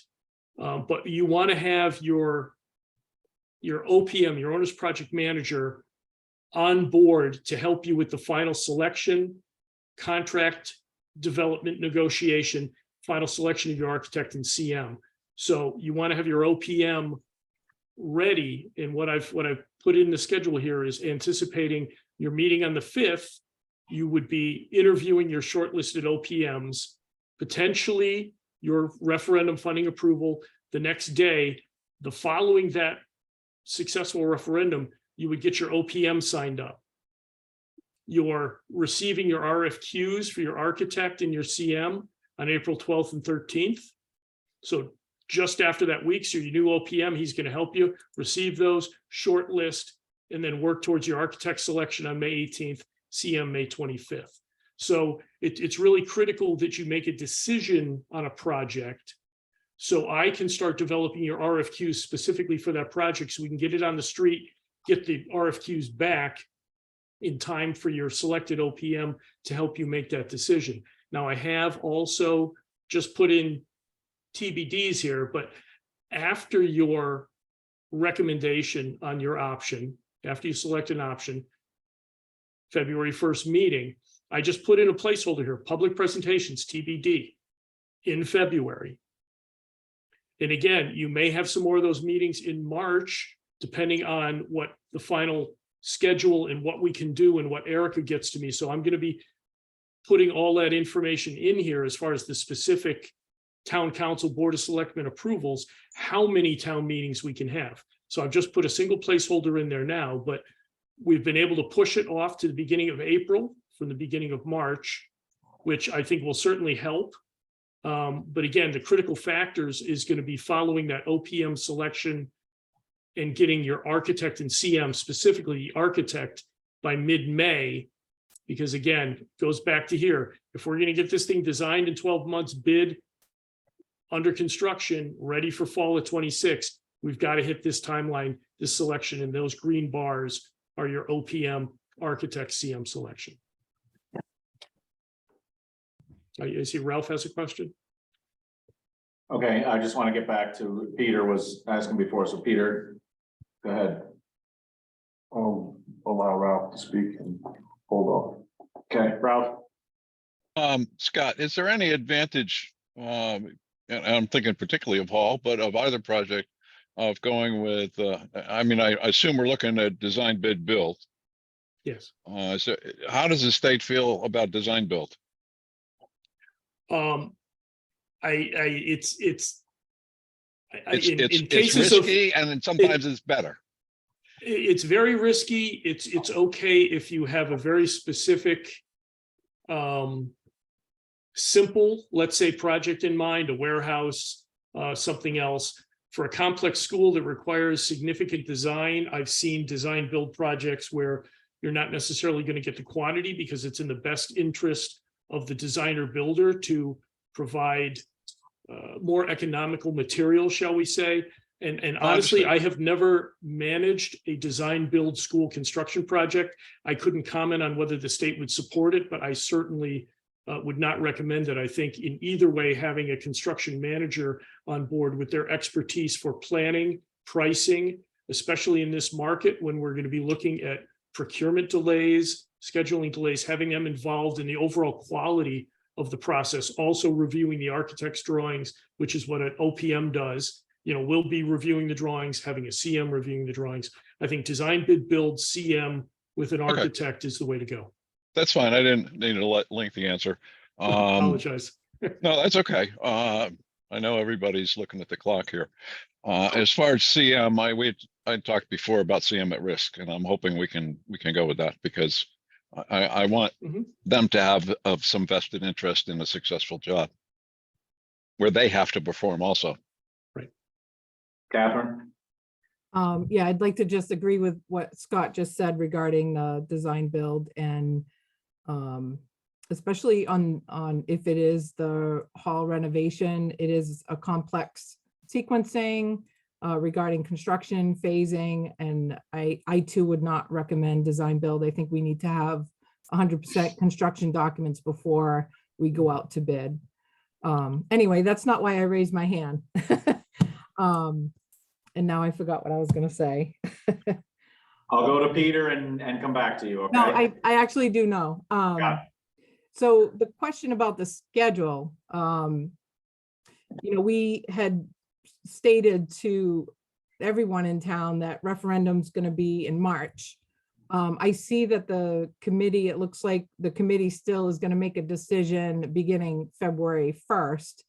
I'm just curious, why are we pushing out the referendum vote a month? And I heard what Erica said when she said we need to, I guess, get feedback on that one option, but I'm just curious, what is it that we're going to present in that month time frame? Why are we pushing it out a month? Why can't we go to referendum after the committee has voted?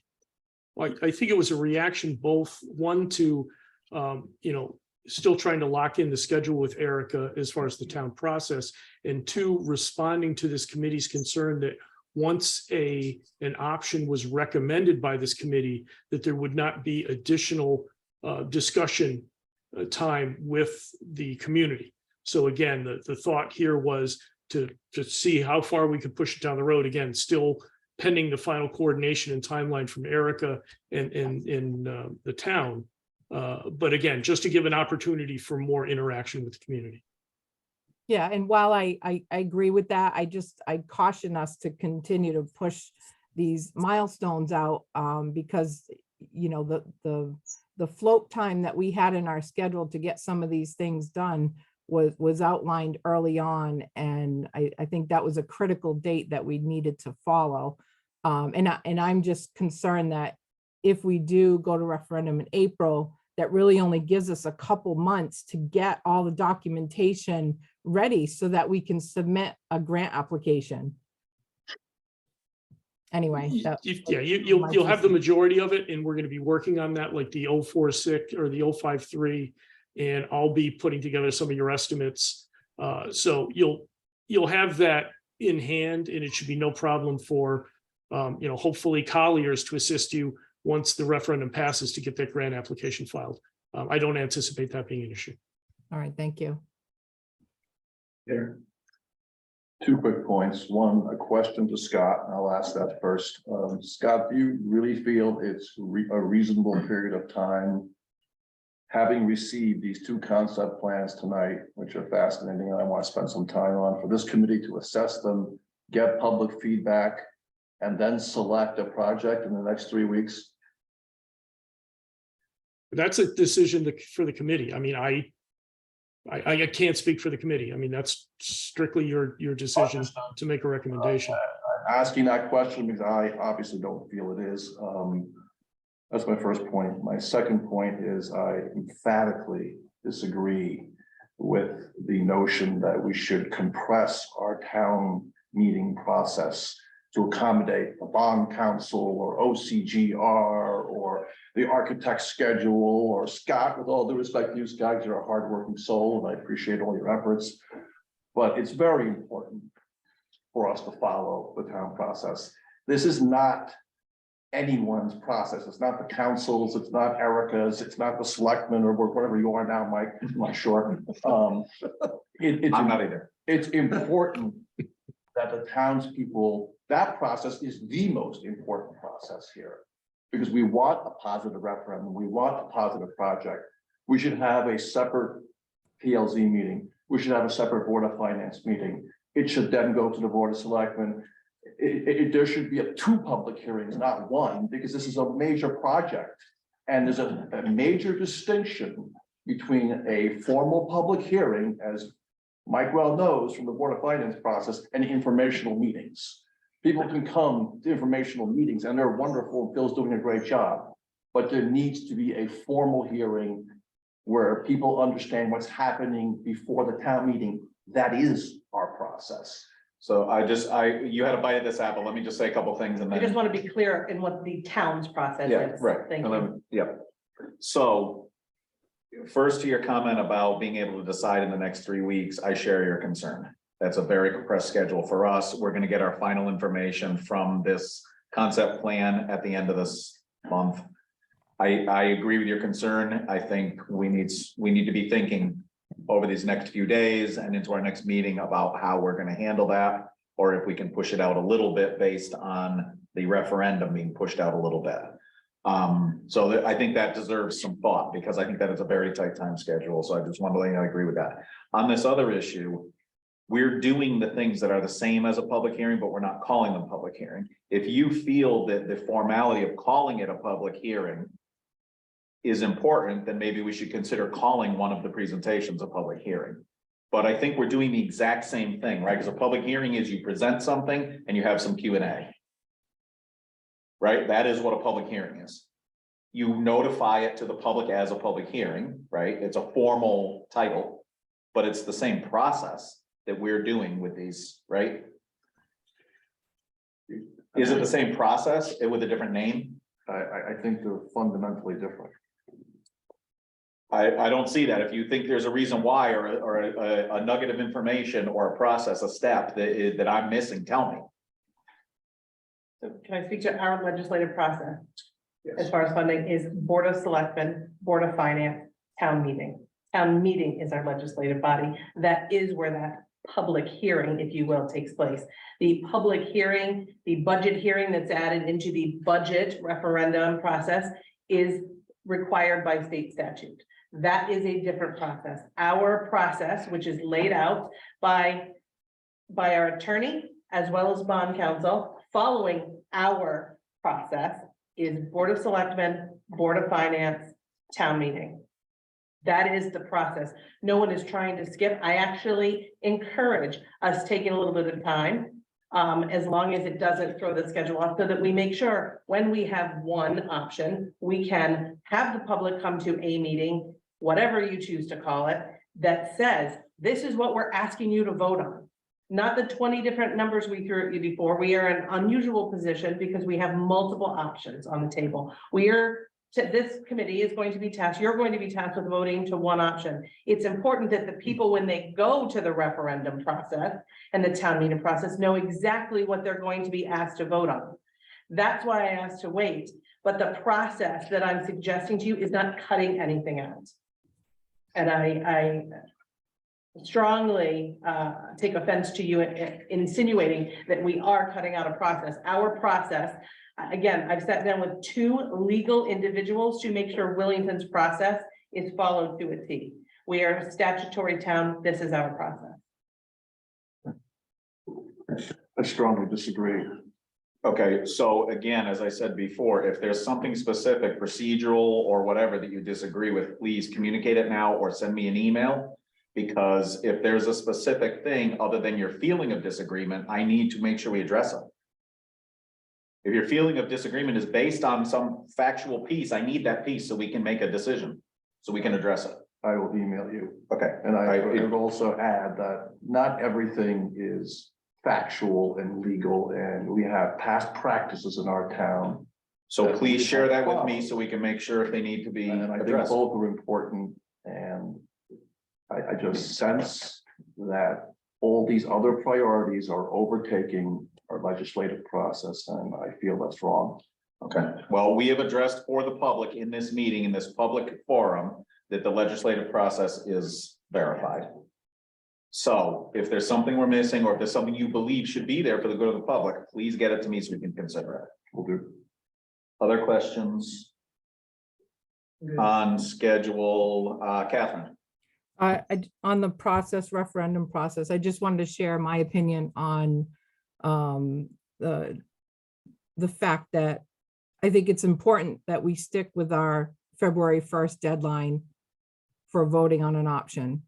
While Peter feels that it's not enough time, perhaps for him I feel like it is enough time. And if I can just remind the committee that these concept plans that we saw tonight, it's not the first time we've seen a renovation site option for Hall.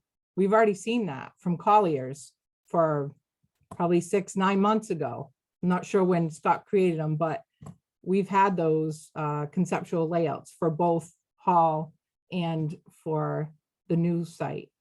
So, you know, the fact that we saw additional concept plans, I don't think should change our position on which way we're going to vote either way.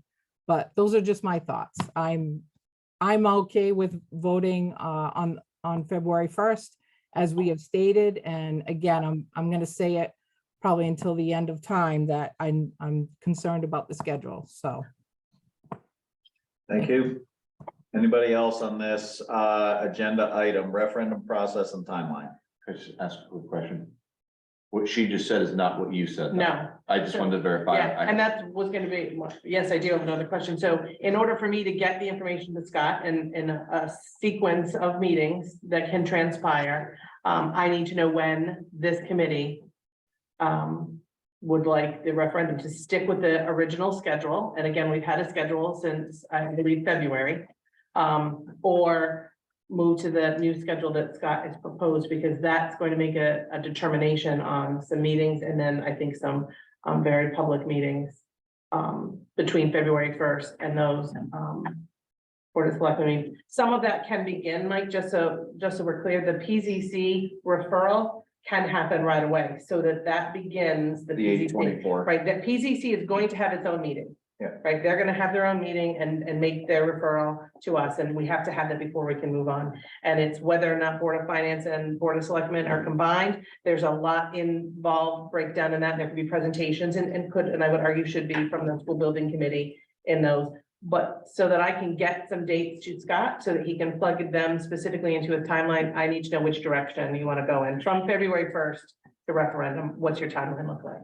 Yeah, what I just heard Catherine say was we're changing the February 1st date, and I don't that's think different than that's what not you're at all saying. what I'm talking about. I think what we're saying is you're still maintaining this committee identifying one option. I heard you, Peter, say that maybe it's too fast. I heard you, Mike, say that maybe it's too fast.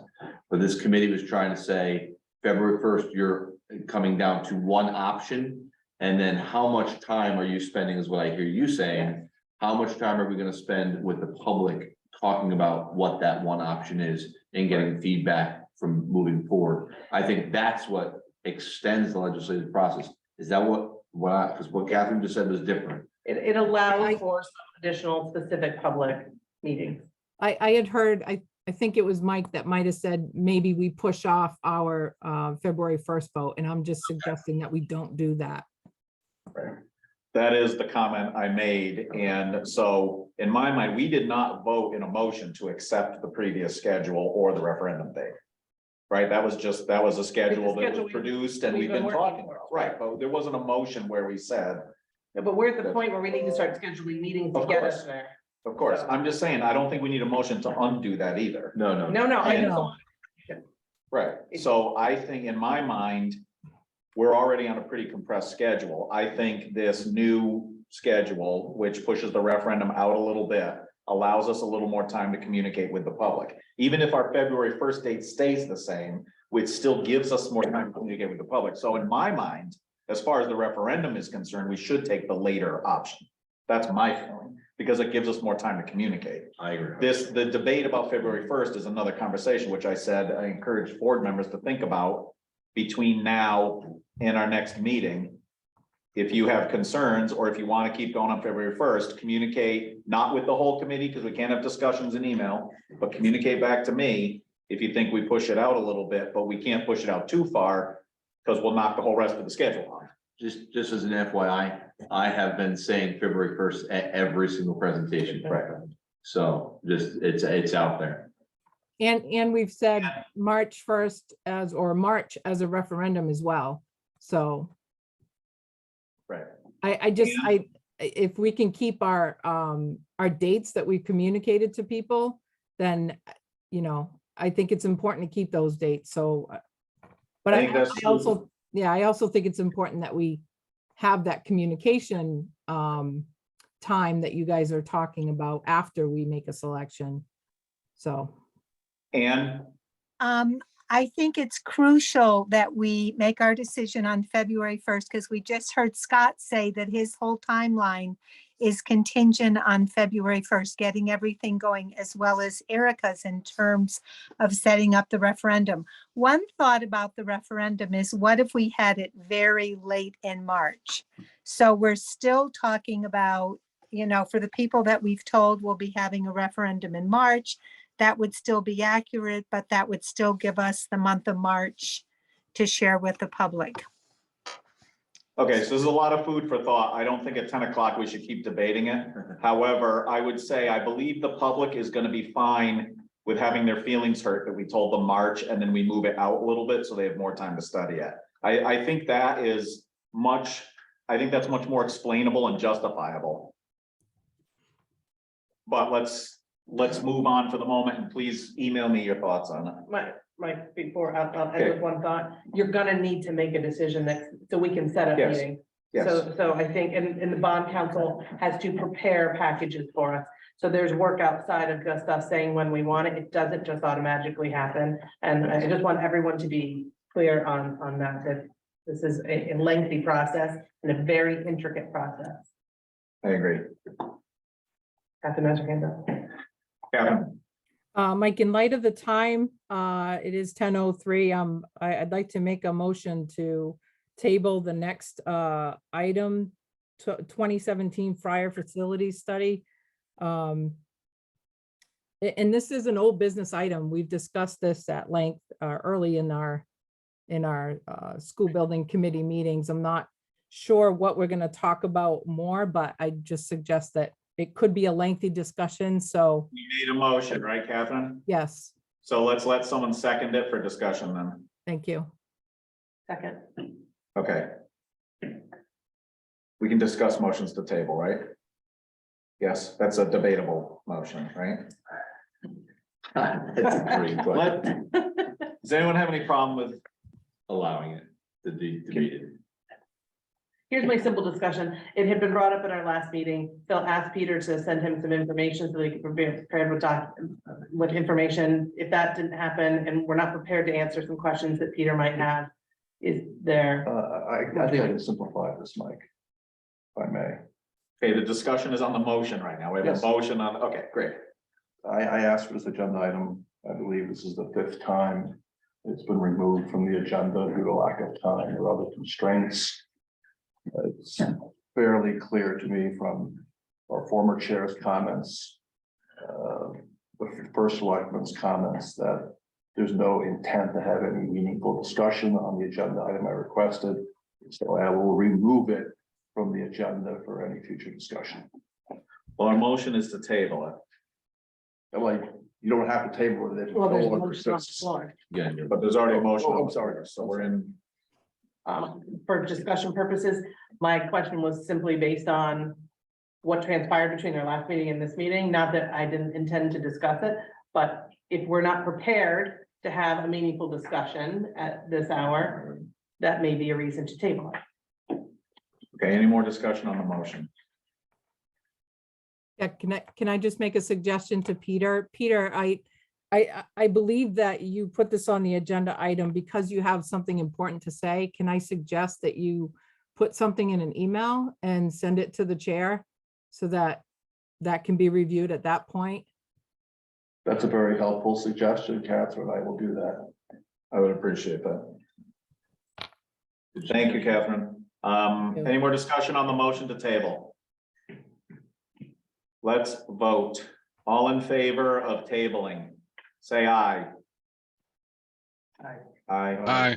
Aye. Are we tabling it, Mike? That's the motion to table it. Didn't Peter just remove it? No. We have a motion on the floor, though. We have to vote on the motion. I see, okay.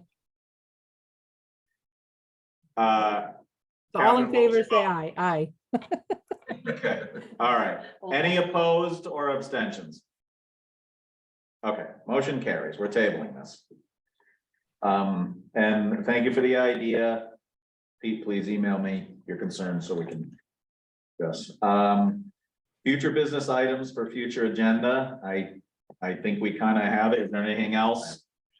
You what? I wrote a bunch down already, Okay, so I have some. okay. I just need the finance subcommittee to nominate somebody. Maybe folks can send their Job, Justin, because I didn't have that. desire to sit on that committee too, All right, the chair. okay. Moving on, we are finally back to present to speak. Same process as before. Dave, would you like to go first? Yeah. In reference to your email that you're supposed to send to your committee, I know there's people in this town that have sent emails to this committee and never got a response as they received it, or even a comment on their voice, and I'm just wondering why. So we're not gonna engage in present speak, but I'm just gonna clarify something, because it's already been answered in this meeting tonight. The procedure is to receive emails and put the answers on the FAQ page so that everyone in the public can see them, so everyone sees the same answer. Well, okay, I'll let the person know, And I know many people did get direct responses also. but I'm not a fan of emails. Well, we unfortunately sometimes have to work with systems that, I'm old school. just like the old school. Yeah. Yeah. Older than you. I know, I was in fourth grade when they had the portals. I know, so was I. Okay, online, anybody online who'd like to be present to speak? Okay, yeah, I can't see them all. Nick Tella. Nick Tella, 49 Myrtle. Just kind of disappointed in that answer to Dave there. I mean, should be communicating back. Just to throw it on a FAQ and not give a response is kind of poor. But I also wanted to voice concern that I had voiced last night at the BOS meeting. I find it concerning that Mike had led the subcommittee on the land, whatever exactly it is, sub land committee, okayed the Erica family property and then gets rewarded with a BOS seat, and now is sitting here going to be a representation from the BOS to overlook the SBC. Very fishy and doesn't look good. As far as pushing out data, I saw something about the assessment information being pushed out. I think it was 2,500 or something properties listed on that sheet. You got to realize a lot of those properties are also just parcels of land. It's not really drastically impacting people. Just looking at sales from August to August, the average home price was $240,000. You had 22 homes in the range of 200 to 300,000. So again, the committee continues to give out misleading information, and hopefully you guys fix it, but I don't assume it's going to. I'm gonna make a comment just because I think it's important to clarify, especially when there are accusations of corruption, which you have made repeatedly, Nick. And also accusations of us conveying inaccurate information. I gotta throw the flag on that. The information you just gave is not accurate. The information about that was clearly stated about the properties, it was households. So we are giving clear information and accurate information. We were not including parcels of empty land. Also, if you have any of us who volunteer to be in the public eye know that we have to be accountable to the public, and I'm willing to be 100% accountable. And I have repeatedly commented on this topic, and I realize that it does raise a lot of attention where I've moved, changed boards and all that. But I'm going to say again for the record, because apparently I haven't said it enough times, that if you have a legitimate complaint, put it in writing, get it to the right authorities. If you have to call the State Ethics Commission, call the State Ethics Commission, and I will be completely open to any investigation. In the meantime, just accusing people of corruption is not getting us anywhere. If there's something wrong, tell us what's wrong. I never and we will address corruption. it. Stated facts. I stated facts. Point of order. Point of order, yes. Well, we're going back and forth. So, I mean, you got to say the correct stuff here. Point Stop of lying. order. I think I have the floor. Well, you Yes, should you do stop have- lying to the people. That's great. Pete, you have the floor, Pete. This is present to speak. Correct. We cannot have cross conversations either way. Those are our rules, That is true. You are and correct. I suggest we follow them. That is correct. Based on the point of order, we'll continue on with present to speak. Nick, do you have any more? No, that's it. Thank you. Anybody else in the room? Anybody else online?